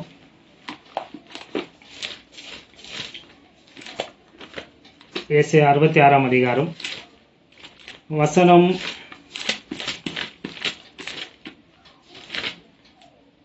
17வது வசனம். சாரி, அதை நம்ம வாசிச்சிட்டோம்னு நினைக்கிறேன். 22வது வசனம். 66ஆம் அதிகாரம் 22வது வசனத்தை நாம் வாசிப்போம். நான் படைக்க போகிற புதிய வானமும் புதிய பூமியும் எனக்கு முன்பாக நிற்பது போல. நல்லா கவனிச்சிங்களா? நான் படைக்க போகிற புதிய வானமும் புதிய பூமியும் எனக்கு முன்பாக நிற்பது போல உங்கள் சந்ததியும் உங்கள் நாமமும் நிற்கும் என்று கர்த்தர் சொல்லுகிறார். யார் சொல்லிந்து? ஆண்டவர் சொல்றாருங்க. நான் படைக்க போற அந்த புதிய வானம் புதிய பூமியும் என் முன்னாடி எப்பவுமே நிரந்தரமா இருக்கிறது போல உங்கள் சந்ததியும். யாரு அவங்க? ஏசாவுடைய சந்ததியில யூதர்களுங்க. ஆமாவா இல்லைங்களா? உன்னுடைய சந்ததியும் உங்கள் நாமமும் எனக்கு முன்பதாக நிற்கும். ஆனா இன்னைக்கு உலகத்துல இருக்கிற எல்லாம் இந்த முஸ்லிம்ஸ் இல்லைங்களா? எல்லா முஸ்லிம்ஸ் என்ன பண்றாங்க? முஸ்லிம் வேர்ல்டு கொஞ்சம் கஷ்டமா தான் இருக்கும் கேட்க. ஆனா கேட்க சத்தியத்தை சொல்ல வேண்டியது கடமை இல்லையா? கேட்கறது விடுறதெல்லாம் உங்களோட இஷ்டம். சொல்றத சொல்லிடுறேன். என்ன சொல்றாங்க தெரியுங்களா? இஸ்ரவேலை உலக வரைபடத்திலே நாங்க இல்லாம ஆக்கிடுவோம் சொல்றாங்களே இல்லைங்க. போய் பாருங்க. இஸ்ரேல் தம்மா துண்டாது. அதை நாங்க என்ன பண்ணிடுவோம்? இஸ்ரேல் இருந்ததாக ஒரு சான்றுமே இல்லாம நாங்க ஆக்கிடுவோம்ட்டு உலகத்துல இருக்கிற எல்லா நிறைய முஸ்லிம் தலைவர்கள் என்ன பண்றாங்க? சொல்லிட்டு தெரிஞ்சுட்டு இருக்கிறாங்க. அவங்கள நாங்க முற்றிலுமாக என்ன பண்ணிடுவோம்? அழிச்சு போட்டுருவோம் அப்படின்ட்டு நீங்க சொல்றீங்க. ஆனா வேற ஒருத்தர் வேற ஒன்று சொல்றாரு. அவங்கள படைத்த கர்த்தர் சொல்றாரு, உங்கள் சந்ததியும் உங்கள் நாமமும் என்றென்றைக்கும் எனக்கு முன்பதாக இருக்கும்ட்டு நான் சொல்லல. அவங்கள படைத்த வானத்தையும் பூமியும் படைத்த தேவன் சொல்றாருங்க. அவர்கிட்டயே சண்டையா? போங்க, நீங்க தான் சாவ போறீங்க. இன்னொன்று சொல்லட்டுமா? இஸ்ரேல் இல்லாம உலக வரைபடமே ஒன்று கிடையாது. அக்கார்டிங் டு பைபிள் இஸ்ரேல் இல்லாம உலக வரைபடமே கிடையாதுங்க. ஏன்னா இஸ்ரேல் தான் உலகத்தின் தலைநகரம். Capital of the world is Israel. அங்க ராஜாதி ராஜா உலக சிருஷ்டி கர்த்தர் உட்கார்ந்துட்டு என்ன பண்ண போறாரு? புதிய எருசலேம்ல உலகத்தை ஆளுகை செய்ய போறாருங்க நித்திய காலமா. அப்போ அவங்க இல்லைன்னா உலக படமே கிடையாது. யாருக்கிட்ட சண்டை போடுறோம்? சண்டை போடுறவங்களுடைய பலன் என்ன, பவர் என்னன்றதை தெரிஞ்சுக்கணும், போடணும் இல்லையா? பாத்தீங்களா எப்படி கட்டு போட்டு பாவம். இன்னைக்கு எத்தனையோ திரள் கோடி ஜனங்கள் அவங்கள நம்பிட்டு நரகத்தின் வாசலுக்கு போயிட்டு இருக்கிறாங்க. யாரோ எப்பயோ எழுதி வச்சு யாரையாரும் சொல்லி நம்பிக்கிட்டு ஜீவனுள்ள உண்மையான கடவுளுக்கு அவருக்கு எதிராகவே சண்டை போட்டுனுக்குறாங்க. எவ்வளவு ஒரு பரிதாபமான நிலைமை பாத்தீங்களா? யோசிங்க கொஞ்சனா. எல்லாத்தையும் விட்டுருங்க. உக்காந்துக்கிட்டு உங்களுடைய புத்தகத்தை, எந்த புத்தகத்தையும் உங்க புத்தகத்தை எடுத்துக்கிட்டு பாருங்க. ஏன் எங்க கடவுளுக்கு இந்த ஜனத்தின் மேல இவ்வளோ வன்மை, இவ்வளோ கோபம், இவ்வளோ வெறுப்புன்ட்டு நீங்களே கேளுங்க. நீங்க சொல்றீங்க Allah is all merciful, all great. ஆமாவா இல்லைங்களா? சொல்றீங்க இல்லையா? எங்களெல்லாம் மறந்துன்னு கிறிஸ்டியானி எல்லாம் விட்டுருங்க, உங்க குரானே இருக்குன்னு. ஏன் அல்லாஹ் வந்து இவ்வளோ மர்சிஃபுல்லு இல்லையா? அவர் எவ்வளோ இரக்கமுள்ளவர் குரான் சொல்லுது, எவ்வளோ அன்புள்ள சொல்லுது. அப்போ ஏன் இந்த புத்தகத்துல வந்து இந்த யூதனை அழிச்சிடுன்னு ஏன் சொல்லியிருக்கிறாரு? யோசிங்க. அவங்களுக்கு ஏன் இரக்கத்தை காட்ட மாட்டேங்கிறாரு? யோசிங்க. இரக்கம் யாருக்கு காட்டப்படணும்? மன்னிப்பு யாருக்குங்க? தப்பு செய்யறவனுக்கு தான் மன்னிப்பு இல்லையா? ஆமாவா இல்லைங்களா? இரக்கம் யாருக்கு காட்டணும்? விலங்குதுங்களா இல்லைங்களா சொல்லுறது? சரியா நம்ம கடவுள் வந்து இவங்களை அழிச்சிட்டு சொல்றாரு? ஏன் நம்ம கடவுள் இவங்க மேல இவ்வளவு வெறுப்பா இருக்கிறாரு? யோசிங்க. அவர் தான் அவங்களையும் படைச்சாரு. அக்கார்டிங் டு யூ அவர் தானே படைச்சாரு. ஏன் அழிக்க சொல்றாரு? கீழ்ப்படியாம நடந்தா கீழ்ப்படியும்படியாக அவங்களுக்கு போதிக்கணும். ஆமாவா இல்லையா? நான் ஏன் அழிக்க சொல்றாரு? அப்ப இது கடவுள் சொல்லியிருக்க வாய்ப்பே கிடையாது. புரியுதுங்களா இல்லைங்களா? பின்னையா இவ்வளவு வன்மத்தை இதுல எழுதி வச்சிருக்காங்க? யோசிங்க. ஒண்ணு. ரெண்டாவது, இவ்வளவு நேரம் நான் உங்களுக்கு போதிச்சேன் வெளிப்படுத்தின விசேஷம் 21ஆம் அதிகாரத்துல இருந்து புதிய வானத்தையும் புதிய பூமி ஆண்டவர் படைக்கிறாருன்ட்டு. இதையும் உங்க புத்தகத்துல சொல்லிக்கிறதும் கம்பேர் பண்ணி பாருங்க. இது வேற மஸ்குது, இது வேற மஸ்குதா இல்லையா? 100க்கு 100 வேற மஸ்குதா இல்லையா? 12 வாசல் என்றாரு. 12 அஸ்திபாரம், 12 கோத்திரங்களுடைய பேரு, 12 இவங்களுடைய பேரு, கோத்திர தலைவர்களுடைய பேரும், 12 அப்போஸ்தலர்களுடைய பேரு. என்ன 12ன்றாங்க. அந்த 12 பேர் யாரு? இஸ்ரவேலுடைய பிள்ளைகள் இல்லையா? ஸோ இவங்களது வேற இருக்குது. ஆனால் நம்ம குரான் வந்து வேற பரலோகம் சொல்லுது. இந்த பரலோகத்திலே இயேசு கிறிஸ்து வந்து என்ன சொல்லி இருக்கிறாரு? அங்க எந்த கல்யாணமும் எதுவும் பண்ண மாட்டாங்க. அங்க எல்லோருமே தேவனுடைய தூதர்களை போல இருப்பாங்க. அங்க திருமணம் எல்லாம் இல்லைன்ட்டு ஆண்டவராக இயேசு கிறிஸ்து சொல்லிக்கிறாரு. ஆனா இங்க நம்மளுடைய தீர்க்கதரிசி ப்ராஃபெட் முகமது என்ன சொல்லிக்கிறாரு? நீங்க அல்லாஹ்க்காக செத்தா 72 வெர்ஜின்ஸை உங்களுக்காக அல்லாஹ் வைத்திருக்கிறாரு சொல்றாரு. அப்போ இது வேற இது வேற தானே. இங்க ஒருத்தர் சொல்றாரு செக்ஸே கிடையாதுன்ட்டு தாங்க. ஆனா இங்க பாத்தீங்கன்னா ஃபுல் செக்ஸ் தான் சொல்றாரு. இங்க பார்த்தா அசுத்தமும் விபச்சாரமும் அதெல்லாம் அந்த அதிகாரத்துல இருந்துச்சுங்க. நான் படிக்கல, ஏன்னா நான் வேகமா போய் இன்னைக்கு இப்ப பேசினுக்கிறது எதுவுமே நான் எழுதல, அப்படியே சொல்லிட்டு இருக்கிறேங்க. இன்னைக்கு நம்மளுடைய வசனத்தை தியானிக்கணும். நம்ம ஏன் டைம் எடுத்து இதெல்லாம் உங்களுக்கு சொல்றேன் தெரியுங்களா? முடியலங்க. நான் படித்த என்னுடைய நண்பர்கள் எல்லாம் இஸ்லாமியர்கள் தான். நான் முஸ்லிம் ஸ்கூல்ல படித்தேன். என்னுடைய முதலாளி, பழைய முதலாளி எல்லாம் வந்து முஸ்லிம்ஸ் தான். அவங்க எல்லாம் வஞ்சிக்கப்பட்டு நரகத்துக்கு போயிடக்கூடாதுன்னு தாங்க இவ்வளோ இது பண்ணி பேசிட்டு இருக்கிறேன். யோசிங்க, உக்காருங்க, உங்க புக்கை எடுங்க, எது கரெக்டுன்னு பாருங்க. எப்படி இப்படி எல்லாம் சொல்லலாம்? இவங்களது வேற இருக்குது, இவங்களது வேற இருக்குது, அப்ப எப்படி ரெண்டும் ஒண்ணுன்ட்டு கம்பேர் பண்ண முடியும்? எல்லாத்தையுமே மாத்திட்டாங்களா? அவங்களுடைய ஐடியா என்ன தெரியுங்களா? இல்ல பின்னாடி வந்தவங்க எல்லாம் வேதத்தை மாத்திட்டாங்கன்ட்டு. எவ்வளவு முறை நான் சொல்லிக்கிறேங்க, வேதத்தை மாத்திருந்தா ப்ராஃபெட் முகமது என்ன சொல்லியிருப்பாரு? இதெல்லாம் மாத்திட்டு இருக்கிறாங்கப்பா, இதெல்லாம் கீழ்படியாதீங்க, இதெல்லாம் சொல்லிக்கணுமா இல்ல டீட்டெயிலா? இவ்வளவு 114 குரா இது அதிகாரத்தை எழுதுனவரு இதையும் இது பண்ணிக்கணுமா இல்லையா? அவரு வந்து என்ன சொல்றாரு? மாறாக உங்களுக்கு எதனா சந்தேகம் இருந்தா நீங்க எங்க போய் பாருங்க, பைபிளுக்கு போங்கன்னு சொல்றாரு. விளங்குதுங்களா இல்லைங்களா சொல்ல வருது? அவர் பைபிளை வந்து 100% என்ன பண்ணாரு? அவரு எந்த குறையும் சொல்ல, அவரு எங்க ஒரு இடத்துல கூட மாத்திட்டாங்கன்னால சொல்லுங்க. இது இவங்க சொல்றதுங்க. உட்காந்து யோசிங்க. நிறைய ஃப்ராடு நடந்திருக்கு, அதனால நரகத்துக்கு போறது நீங்க தாங்க. விளங்குதுங்களா இல்லைங்களா? இயேசு கிறிஸ்து இந்த பூமிக்கு வந்தா அப்போ என்ன பண்ணாரு? வேதத்தை யாருன்னா மாத்தி இருந்தா அவர் சொல்லி இருக்கணுமா இல்லையா? அவர் என்ன சொன்னாரு? கோட் பண்றாரு. ஏசையா இப்படி சொல்லி இருக்கிறாங்க, எரேமியா இப்படி சொன்னாரு, தானியல் போன பாடத்துல பார்த்தோமா இல்லையா? என்னுடைய மரணத்தை பத்தி யாருக்கா சொல்லியிருக்காங்க? தானியல் சொல்லியிருக்கிறான்னு. இப்படி ஆபிரகாம்ல இருந்து எல்லா தீர்க்கதரிசியும் ஒரு சீடர்களுக்கு என்ன பண்ணாரு? எல்லா வேதத்தை சொல்லியிருக்கிறது எல்லாம் என்ன பத்தி தான் சொல்லிக்குதுன்ட்டு விவரிச்சு காண்பித்தார் இல்லையா? அதை என்ன பண்ணாரு? அவர் உறுதிப்படுத்தினாரு, கன்ஃபார்ம் பண்ணாரு. இல்ல எனக்கு முன்னாடி எழுதப்பட்டதெல்லாம் என்னத்தான் தேவனுடைய வார்த்தை தான், அது யாரும் என்ன பண்ணல, யாரும் அத கெடுக்கல, மாத்தல சொன்னாரா இல்லைங்களா? விளங்குதுங்களா? நான் சொல்ல வர்றதை புரிஞ்சுக்கிங்க ப்ளீஸ். உங்களுடைய நல்லதுக்காக தான் சொல்றேன். நீங்க எடுக்கிற இந்த ஒரு தீர்மானத்தினால உங்களுடைய எதிர்காலமே நித்திய டெஸ்டினியை என்ன பண்ண போகுது? மாறிட போகுது. உங்களுக்கு சந்தேகம் டவுட் இருந்தா கேளுங்க, சொல்றோம். அப்படி இல்லைன்னா இஸ்லாமியர்கள் எத்தனையோ பேர் வந்து இன்னைக்கு ஆண்டவரை ஏற்றுக்கொண்டு ரட்சிக்கப்பட்டு இருக்கிறாங்க இல்லையா? அவங்களும் ஒரு காலத்துல உங்களை போல உங்களோட அதிகமா பைபிள் டீச்சரா இருந்து எதிர்த்து நின்று இது பண்ணவங்க தான். இப்போ அவங்க மனம் திரும்பி ரட்சிக்கப்பட்டு இருக்கிறாங்க இல்லையா, அவங்க கிட்ட போய் கேளுங்க, அவங்க உங்களுக்கு உதவி செய்வாங்க.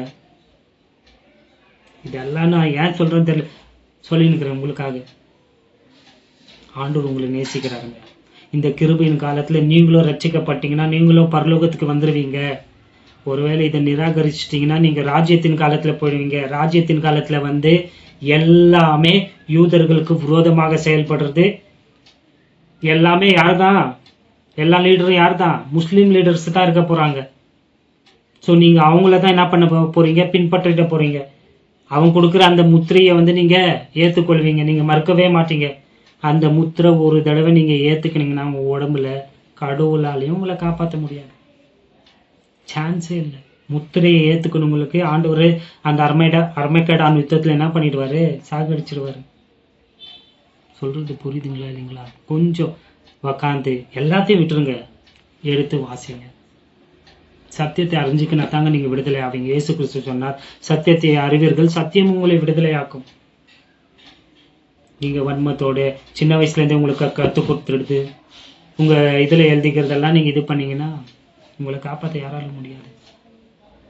ஸோ ரொம்ப பாரத்தோடு வருத்தத்தோடு கவலையோடு தான் சொல்றேங்க இதெல்லாம். நான் நீங்களும் ரட்சிக்கப்படணும், நீங்களும் வந்து பரலோகத்துல எங்க கூட நம்ம எல்லாரும் ஒன்னா சேர்ந்து சந்தோஷமா இருக்கணும்னு தாங்க சொல்றேன். இதுக்கு பேர் நீங்க மனமாற்றம் சொன்னீங்கன்னா அது உங்களுடைய முட்டாள்தனம். மதம் மாற்றம் கிடையாதுங்க. நாங்க யாரையும் மதமெல்லாம் மாத்துறது கிடையாது. உங்க மனசை மாத்திக்கங்க. இதுக்காக நாங்க எவ்வளவு கீழே இறங்கி நான் கெஞ்சுறோம், ஏன் நரகத்துல போயிடக்கூடாதுன்ட்டு. ஏன்னா ஒரு தடவை போயிட்டா இன்னொரு சான்ஸ் எல்லாம் கொடுக்க மாட்டாரு ஆண்டவர். இங்கதான் சான்ஸ், உடம்புல உயிர் இருக்கிற வரைக்கும் தான் உனக்கு சான்ஸ். ஒரு தடவை உயிர் போயிடுச்சுன்னா முடிஞ்சு போச்சு. நியாயத்தரப்புல என்ன இருக்கணும் நீங்க. விளங்குதுங்களா இல்லைங்களா? இதெல்லாம் நான் நேரம் எடுத்து எதுவுமே எழுதலைங்க. நான் எதுவுமே எழுதாத அப்படியே தான் உங்களுக்கு சொல்லிட்டு இருக்கிறேன். உங்க மேல உள்ள அக்கறையினால, அன்பினால ஆண்டவர் உங்களை நேசிக்கிறார். ஸோ பார்த்தீங்கன்னா புதிய வானம் புதிய பூமியை ஆண்டவர் என்ன பண்றாரு? மேலேருந்து இந்த பூமிக்கு வந்துற போது சதா காலமும் அவரோடு கூட எல்லோரும் என்ன பண்ண போறாங்க? அவரை ஏற்றுக்கொண்டு ரட்சிக்கப்பட்ட எல்லோருமே வாழ போறாங்க. இது வந்து என்ன பார்த்தீங்கன்னா, நான் சொல்லிட்டேன் டிஸ்பென்சேஷன் ஆஃப் கிரேஸ். இதுக்கு முன்னாடி பாடம் இல்லை, அதுக்கு முன்னாடி பாடத்துல சொல்லிட்டேன். அது எப்போ நிறைவேறும் பார்த்தீங்கன்னா, புறஜாதியார்கள் ஜென்டைல்ஸ் எல்லோருமே ஆண்டவர் நியமிக்கப்பட்டு இருக்கிற அந்த நேரத்திற்குள்ள ரட்சிக்கப்பட்டு முழுமையா முடியறாங்க இல்லையா? அவருடைய சரீரம் கம்ப்ளீஷன் ஆகுது இல்லைங்களா? அதுதான் அந்த டைம்ஸ் ஆஃப் ஜென்டைல்ஸ் சொல்லுவாங்க வேதத்துல. அது வேற எனக்கு நான் போதிக்கிறேன். அது முடிஞ்சுதான் நம்ம போயிடும், அந்த காலம் முடிஞ்சு போச்சு. ஸோ கடந்த பாடத்துல டிஸ்பென்சேஷன் ஆஃப் டிவைன் கிங்டம், அந்த 1000 வருஷம் அரசாட்சியில எல்லாம் முடிஞ்சிருந்தோம், அந்த காலமும் முடிஞ்சு போயிடுது. இன்னைக்கு வந்து இன்னைக்கு 10வது வசனத்தை நம்ம தியானிப்போம். 9ஆம் வசனம் எபேசியருக்கு எழுதின நிருபம். The dispensation of fullness of time வந்து இன்னைக்கு தியானிச்சு நம்ம முடிச்சிட போறோம். 10 நிமிஷம் கூட நான் எனக்கு ரொம்ப நேரம் ஆயிடுச்சு, சீக்கிரம் முடிக்கிறேன் நான். காலங்கள் நிறைவேறும் போது விளங்கும் நியமத்தின்படி. ஸோ இந்த வசனம் அழகா சொல்லுது, that in the dispensation of the fullness of times. இது ஒரு காலம், புரியுதுங்களா? இது என்ன காலம் பார்த்தீங்கன்னா, டைம், காலங்கள் நிறைவேற போகிற காலம். இதற்கு மேல வந்து நேரமே கிடையாது, டைமே இருக்க போறது கிடையாது. அதற்கு பேர் தான் நித்தியம் சொல்றோம் நம்ம, எட்டர்னல்ன்ட்டு. டைம் ஃப்ரேம்க்கு வெளியே நம்ம போறோம் இல்லைங்களா? அப்போ நம்ம வந்து எதற்கு வெளியே போயிடுறோம்? காலத்திற்கு வெளியே போயிடுறோம். அதற்கு மேல வந்து எந்த பிகினிங் எல்லாம் ஒண்ணு கிடையவே கிடையாது. அது நித்திய காலமா தொடர போகுது. அது நரகமா இருந்தாலும் சரி, பரலோகமா இருந்தாலும் சரி, அதற்கு முடிவு இல்லை. ஏன்னா காலங்கள் எல்லாம் நிறைவேற போகுது. இது ஒரு திட்டம் ஆண்டவர். இந்த திட்டம் என்ன பாத்தீங்கன்னா, ஆண்டவர் கடைசியாக அவருடைய திட்டத்துல வந்து இந்த காலங்கள் நிறைவேறும் போது இதை எல்லாவற்றையும் யாருக்குள்ள கொண்டு வரணும்? வாசிச்சிங்களா இல்லைங்களா? காலங்கள் நிறைவேறும் போது விளங்கும் நியமத்தின்படி பரலோகத்தில் இருக்கிறவைகளும் பூலோகத்தில் இருக்கிறவைகளும் ஆகிய சகலமும் கிறிஸ்துவுக்குள் கூட்டப்பட வேண்டும் என்று.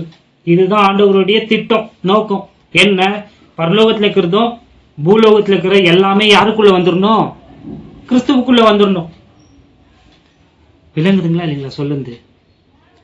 காலம் நிறைவேறும் போது ஆண்டவர் இந்த பிளான் வச்சிருந்தாரு இல்லைங்களா? அந்த பிளான் என்னன்னு பார்த்தீங்கன்னா, கிறிஸ்துவுக்குள்ள எல்லாம் ஒண்ணா வந்துடணும். ஏன்னா கிறிஸ்துவை சுற்றி தான் இந்த உலகமும் சகலமும் என்ன பண்ணும்? இயங்கணும். Everything must revolve around Jesus Christ. என்னங்குதுங்களா இல்லைங்களா? கிறிஸ்துவை சுற்றி அவருக்குள் தான் எல்லாமே இயங்கணுங்க. ஏன்னா அவர் தாங்க இந்த உலகத்தை படைத்த சிருஷ்டி கர்த்தர். ஆமாவா இல்லைங்களா? சகலமும் அவரை கொண்டும் அவருக்கு என்றும் என்ன பண்ணப்பட்டிருக்கு? சிருஷ்டிக்கப்பட்டிருக்கிறதுங்க. அதிகாரங்கள் ஆனாலும், துறைத்தனங்கள் ஆனாலும், கர்த்தத்துவங்கள் ஆனாலும். விளங்குதுங்களா? நீங்க வாசிங்களேன். இன்னைக்கு நிறைய பேர் இயேசு கிறிஸ்து ஒரு மனுஷரு, உங்களுக்கு தேவனுடைய திட்டமும் தெரியல, கிறிஸ்துவை குறித்ததான உண்மையான புரிந்து கொள்வதும் உங்களுக்கு கிடையாது. இயேசு கிறிஸ்து Jesus is not merely a prophet or a messenger. அவர் வெறும் ஒரு தீர்க்கதரிசியோ ஒரு தூதுவரோ கிடையாதுங்க. நல்லா கவனம் வச்சுக்கோங்க. இயேசு கிறிஸ்து இன்னைக்கு நிறைய இந்துக்கள் சொல்றாங்க இல்லையா, அவர் கடவுள்களில ஒரு கடவுள். Is one among many God's. அவங்க தான் சொல்றாங்க அவரும் கடவுள் தான், மற்ற கடவுள்ல இவரும் ஒரு கடவுள். நோ நோ, அவர் வெறும் தூதுவரும் கிடையாது, அவர் ஒரு ப்ராஃபெட்டும் கிடையாது, அவர் எல்லா கடவுள்லயும் ஒரு கடவுள் கிடையாது. ஒரே ஒரு கடவுள் தான் இந்த உலகத்துல, அவர் ஆண்டவராகிய இயேசு கிறிஸ்து. புரியுதுங்களா? கொலோசியருக்கு எழுதுன்னு இருக்கும் 1 அதிகாரம் வசனம் 16 வசனத்திலிருந்து வாசிக்கிறேன் பாருங்க. Colossians chapter 1 verse 16. ஏனென்றால் அவருக்குள் சகலமும் சிருஷ்டிக்கப்பட்டது, கிறிஸ்துவுக்குள் சகலமும் சிருஷ்டிக்கப்பட்டது, பரலோகத்தில் உள்ளவைகளும் பூலோகத்தில் உள்ளவைகளும் ஆகிய காணப்படுகிறவைகளும் காணப்படாதவைகளுமான சகல வஸ்துக்களும், சிங்காசனங்கள் ஆனாலும், கர்த்தத்துவங்கள் ஆனாலும், துரைத்தனங்கள் ஆனாலும், அதிகாரங்கள் ஆனாலும், சகலமும் அவரை கொண்டும் அவருக்கென்றும் சிருஷ்டிக்கப்பட்டது. அவர் எல்லாவற்றுக்கும் முந்தினவர், எல்லாம் அவருக்குள் நிலை நிற்கிறது. இன்னொரு வசனம். அவரே சபையாகிய சரீரத்திற்கு தலையானவர், எல்லாவற்றிலும் முதல்வராயிருக்கும்படி அவரே ஆதியும் மரித்தோரிலிருந்து எழுந்த முதற் பேருமானவர், சகல பரிபூரணமும் அவருக்குள்ளே வாசமாய் இருக்கவும். புரிஞ்சுச்சிங்களா இல்லைங்களா? இந்த உலகத்தில் இருக்கிற எல்லாமே யாரால சிருஷ்டிக்கப்பட்டது? ஆண்டவராகிய இயேசு கிறிஸ்துவுக்குள்ள சிருஷ்டிக்கப்பட்டதுங்க. பரலோகத்துல இருக்கிறதும் சரி, பூலோகத்துல இருக்கிறதும் சரி, காணப்படுகிறதும் சரி, காணப்படாதவைகளும் சரி, சகலமும் யாரால சிருஷ்டிக்கப்பட்டது? அவரால் சிருஷ்டிக்கப்பட்டது. அங்க சொல்லிக்குது பாருங்க, சிங்காசனங்கள் ஆனாலும், அதிகாரங்கள் ஆனாலும், துரைத்தனங்கள் ஆனாலும், கர்த்தத்துவங்கள் ஆனாலும், சகலமும் அவரு கொண்டும் அவருக்கென்றும் சிருஷ்டிக்கப்பட்டது. நான் யாருக்கா இந்த விளங்குதுங்களா? நான் எப்பவுமே சொல்றதுதான், இந்த பாட்டில் எதற்கு சிருஷ்டிக்கப்பட்டது, உருவாக்கப்பட்டது? தண்ணிய விளங்குதுங்களா இல்லைங்களா? ஒரு எதனா எடுத்துக்கங்க, இந்த உலகத்துல படைக்கப்பட்டிருக்கிற அனைத்துமே ஒரு நோக்கத்திற்காக படைக்கப்பட்டிருக்கு. நம்ம எது செஞ்சாலும் ஒரு நோக்கத்துக்கு அது யூஸ் ஆகணும்ட்டு படைக்கப்பட்ட இல்லைங்களா? அதே போலவே இந்த உலகத்துல இருக்கிற எல்லாமே அவருக்காக சிருஷ்டிக்கப்பட்டது, அவர் மூலியமாக சிருஷ்டிக்கப்பட்டது, அவருக்கென்று சிருஷ்டிக்கப்பட்டது. நம்ம அவருக்கு சொந்தங்க, நம்ம அவருக்காக சிருஷ்டிக்கப்பட்டிருக்கிறோம். பார்க்கிறதும் பார்க்காத அனைத்துமே நீங்க எடுத்தீங்கன்னா அது சிருஷ்டித்தது யாரு? ஆண்டவராக இயேசு கிறிஸ்து. அப்ப அவர் யாரு? சிருஷ்டி கர்த்தர், இஸ் கிரியேட்டர். விளங்குதுங்களா இல்லைங்களா சொல்ல வருது? ஸோ ஆண்டவர் சொன்னேன் இல்லைங்களா, இஸ்லாமியர்கள் அவர் வெறும் ஒரு prophet. No my dear friends, அவர் வெறும் ப்ராஃபெட் எல்லாம் கிடையாது. அவர் நம்மை படைத்த தேவன், சிருஷ்டி கர்த்தர், என்றென்றும் நம்மை ஆளுகை செய்ய போறவர், ஆள போறவர், நியாயம் தீர்க்க போகிறவர், எல்லாமே அவர் தான். அவரை சுற்றிலும் தான் இந்த உலகமே இயங்கணும் என்பது தான் தேவனுடைய சித்தம். பரலோகத்தில் உள்ளவைகள் யார்? அது நாம, கிறிஸ்துவின் சரீரமாகிய சபை. பூலோகத்தில் உள்ளவைகள் ராஜ்யங்கள் எல்லாமே. விளங்குதுங்களா இல்லைங்களா? இப்ப எல்லாம் அழிக்கப்பட்ட பிறகு பூமியில இருக்கிறதெல்லாம் யாரு? அந்த ராஜ்யம். பரலோகத்துல யாருக்கு போறது? 2வது வாரம் நாம. ஸோ பரலோகத்தில் உள்ளவைகளும் பூலோகத்தில் உள்ளவைகளும் யாரை இது பண்ணோம்? கிறிஸ்துவை மையமாக வைத்து கிறிஸ்துவை சுற்றித்தான் இயங்கணும் என்பது யாருடைய சித்தம்? தேவனுடைய சித்தம். எல்லாத்துலயுமே அவருக்கு ப்ரீஎமினன்ஸ் இருக்கணும், அவருக்கு முக்கியத்துவம் இருக்கணும், அவரை மகிமைப்படுத்தணும், அவரை கொண்டாடணும். ஆமாவா இல்லைங்களா? இன்னைக்கு மனுஷர்களை பார்த்தீங்களா, எத்தனையோ தலைவர்கள் டிக்டேட்டர்ஸ் எல்லாம் எழுந்து என்ன பண்ணாங்க? அடால்ஃப் ஹிட்லர், நெப்போலியன், அப்புறம் இன்னும் எவ்வளோ பேருங்க இந்த உலகத்தில் வந்து இவங்கெல்லாம் எழுந்து, அலெக்சாண்டர் த கிரேட், இவங்கெல்லாம் பார்த்தீங்களா எத்தனையோ லட்சம் கணக்கில் ஆயிரம் பேரை கொன்று அவங்களுடைய சரீரத்தின் மேல, அதாவது அவங்களுடைய பணத்தின் மேல நின்றுக்குன்னு என்ன பண்ணாங்க? மகிமையை பெற்றார்கள்.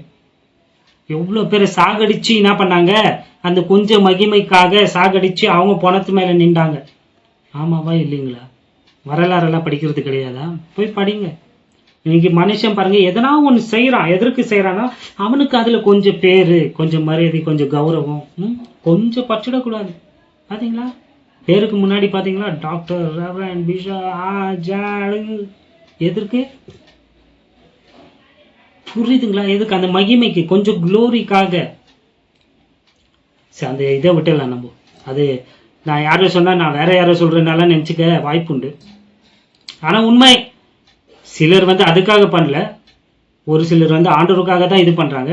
நான் சொன்னேன் இல்லைங்களா, தப்பா போவோம். ஆனா நிறைய பேர் பாத்தீங்கன்னா அந்த பதவி, அந்த இது இருக்கணும். பேரு கேளுங்களா, what is your name? My name is dash. அவர் தான் சொல்லுவோம். My name is pastor dash, my name is doctor, my name is reverend, my name is. பாத்துக்கிறீங்களா இல்லைங்களா? பேரு கிட்ட பேரு தானே சொல்லணும். ஆனா சொல்ல மாட்டாங்க. அவங்களுக்கு முன்னாடியே அந்த பட்டத்தை, title, it is just a title, டைட்டிலை போட்டு தான் சொல்லுவாங்க. நீங்க பாத்துப்பீங்க, யாரென்னா கேட்டு பாருங்க, உங்க பேரு நட்டு நல்லா படிச்சவங்க, நல்லா அதிகாரம், அவங்க சொல்லுவாங்க I am so and so அப்படின்னு சொல்லிட்டு பேரை போடுவாங்க. ஏன்? அதுல அவங்களுக்கு என்ன வரணும்? பெருமை, மகிமை வரணும்ட்டு. ஸோ அது சொல்லுறப்பவே உங்களுக்கு நம்ம என்ன கொடுக்க ஆரம்பிச்சிடணும்? ஓ, மரியாதை கொடுக்க ஆச்சு. வெறும் பேர் சொன்னா தெரியாது இல்லையா? ஸோ அவங்களுடைய அடையாளத்தை அவங்க வந்து எதுல காட்ட விரும்புறாங்கன்னா டைட்டிலா. புரியுதுங்களா இல்லைங்களா? இயேசு கிறிஸ்து வந்து அப்போஸ்தலனாகிய பவுல் வந்து படிங்க, சாதிக்காத சாதனையே கிடையாது. தாழ்மை, தாழ்மை உள்ளவனுக்கு தேவன் கிருபை அளிக்கிறார். சரி விட்டுருவோம். சொல்ல வந்தது புரிச்சுங்க பாயிண்ட். சிலர் வந்து அப்படி அந்த எண்ணத்தோடு செய்யறதுல தெரியும். ஆனா பலர் வந்து அதுக்கு தான் செய்யறாங்க. பேரை கேட்டா பேர் சொல்ல மாட்டாங்க, எல்லாத்தையும் சொல்லிட்டு. ஏன்னா அதுல இருந்து அவங்களுக்கு கொஞ்சம் மகிமை வரணும்ட்டு. ஸோ இந்த உலகத்துல மகிமையை பெற்றுக்கொள்வதற்காக மனிதன் எந்த லெவலுக்குன்னா இறங்குறான், எத்தனை பேருன்னா சாகடிக்கிறான், காட்டி கொடுக்குறான், இன்னும் என்னென்னதையோ பண்றான், பண்ணிட்டு அதை சம்பாதிக்கிறான். அவன் சம்பாதித்த அந்த பெயர் இல்லைங்களா? ஸோ இன்னைக்கு கூட நிறைய பேரை நம்ம நினைவு கூறோம். இன்னைக்கு நம்மளுடைய சுதந்திர நாள், ஃப்ரீடம் ஃபைட்டர்ஸ் எல்லாம் நம்ம நினைவு கூறோம். அவங்க எல்லாம் தங்களுடைய உயிரையே கொடுத்து என்ன பண்ணியிருக்கிறாங்க, நம்ம நாட்டுக்கு சுதந்திரம் வாங்கி கொடுத்துருக்குறாங்க. அவங்களுக்கெல்லாம் வந்து கை வணங்கி நான் என்ன பண்றேன், நன்றி சொல்லிக்கிறேன். ஸோ எத்தனையோ பேர் உயிரை காப்பாற்றி அவங்க என்ன ஆயிட்டாங்க, செத்து போயிட்டாங்க. இதுதான் உண்மை இல்லையா? காப்பாத்திட்டு அவங்களும் செத்து போனாங்க, காப்பாற்றப்பட்டவங்களும் செத்து போயிட்டாங்க. இதுதான் ரியாலிட்டி, உண்மை அதுதான். காப்பாத்தினவங்களும் செத்தாங்க, காப்பாற்றப்பட்டவங்களும் செத்துட்டாங்க. உண்மையா இல்லைங்களா? அவங்களும் நம்ம நினைவு கூறுறோம். அவங்களுக்கு கொடுக்க வேண்டிய அந்த ஆனரை நம்ம வருஷம் வருஷம் கொடுத்துட்டு தான் இருக்கிறோம். இது 78வது வருஷத்துல 78வது வருஷத்துல அவங்களுக்கு அந்த ஆனரை கொடுக்குறோம். ஆனா பிரச்சனை என்ன தெரியுங்களா? இங்க வாங்கி கொடுத்தவங்களும் சரி, வாங்கினவங்களும் சரி செத்து போறாங்க. ஆனா இந்த உலகத்திலேயே மற்றவங்களை அழிச்சு நமக்கு சுதந்திரத்தை ஆண்டவர் என்ன பண்ணல, வாங்கி கொடுக்கலங்க. ஆண்டவராக இயேசு கிறிஸ்து பல கோடி பேரை சாகடிச்சு நம்மளை வந்து என்ன பண்ணல, விடுவிக்கலங்க. தான் மரித்து உயிரோடு எழுந்து நமக்கு என்னத்தை கொடுத்திருக்கிறாரு, விடுதலையை கொடுத்திருக்கிறாருங்க. இது தாங்க உண்மையான இண்டிபெண்டன்ஸ். பாவத்தில இருந்து நமக்கு சுதந்திரத்தை கொடுத்திருக்கிறாரு. ஒரு நாள் வந்து இந்த பாவத்தின் பிரசன்னத்துல இருந்து நம்மளுக்கு சுதந்திரம் கிடைக்க போகுது. அது எந்த வினாடினா நடக்கலாம். யாரெல்லாம் கிறிஸ்துவுக்குள்ள இருக்கிறீங்களோ, என்ன சொல்ல வர, இந்த உலகத்துல பல கோடி பேரை சாகடிச்சு அவர் மகிமையை பெற்றுக்கொள்ளவில்லை, மாறாக கோடி கோடி கோடி கணக்கான ஜனங்களை காப்பாற்றி அவர் மகிமையை பெற்றுக்கொண்டிருக்கிறார். அவர் கனத்திற்கும் துதிக்கும் மகிமைக்கும் பாத்திரர். அவருக்கு முன்பாக எல்லா முழங்கால்களும் முடங்கும், எல்லா நாவும் அறிக்கை செய்யும் கர்த்தரே தேவன் என்று. அந்த நாள் சமீபத்துல இருக்கு. அதை அவர் எப்படிதான் பெற்றுக்கொள்ள போறாரு? யாரையும் அடிச்சு ஏமாத்தி எல்லாம் கிடையாது. தன் ஜீவனை கொடுத்து நம்மளை காப்பாத்தி அந்த கணத்தை பெற்றுக்கொள்ள போறார். அதை பத்தி தான் இந்த வசனம் சொல்லுது.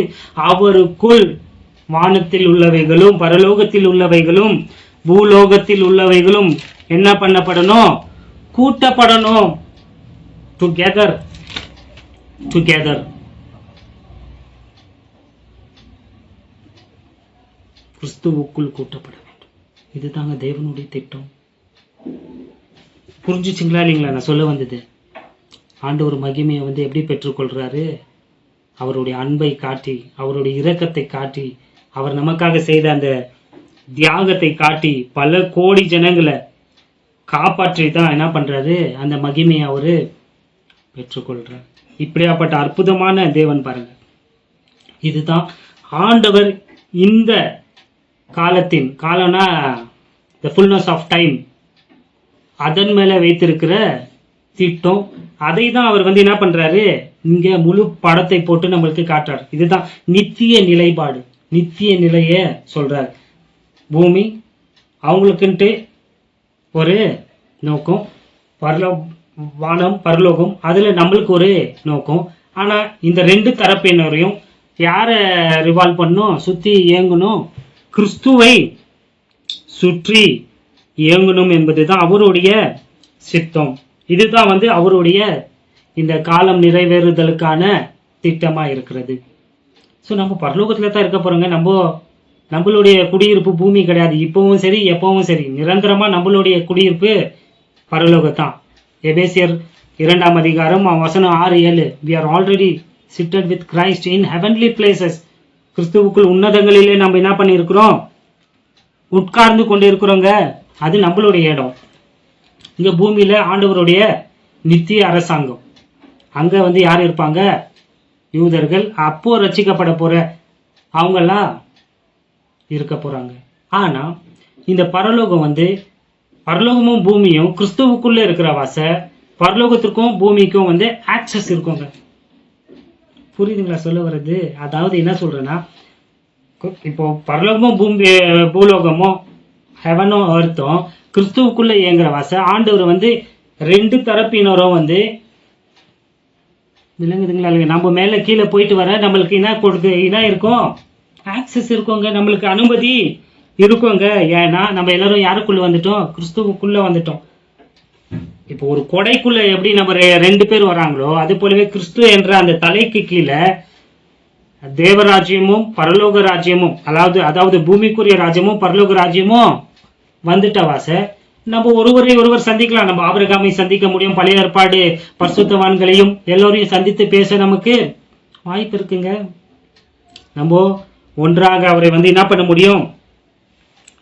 ஒற்றுமையாக மகிழ்ச்சியோடு இணங்கவும் with harmony with harmony joy நம்ம என்ன பண்ண முடியும்? ஒருவரோடு உரையாட முடியும், பழக முடியும், சந்தோஷமாக அவரை என்ன பண்ண முடியும்? தொழுது கொள்ள சேவிக்க முடியுங்க.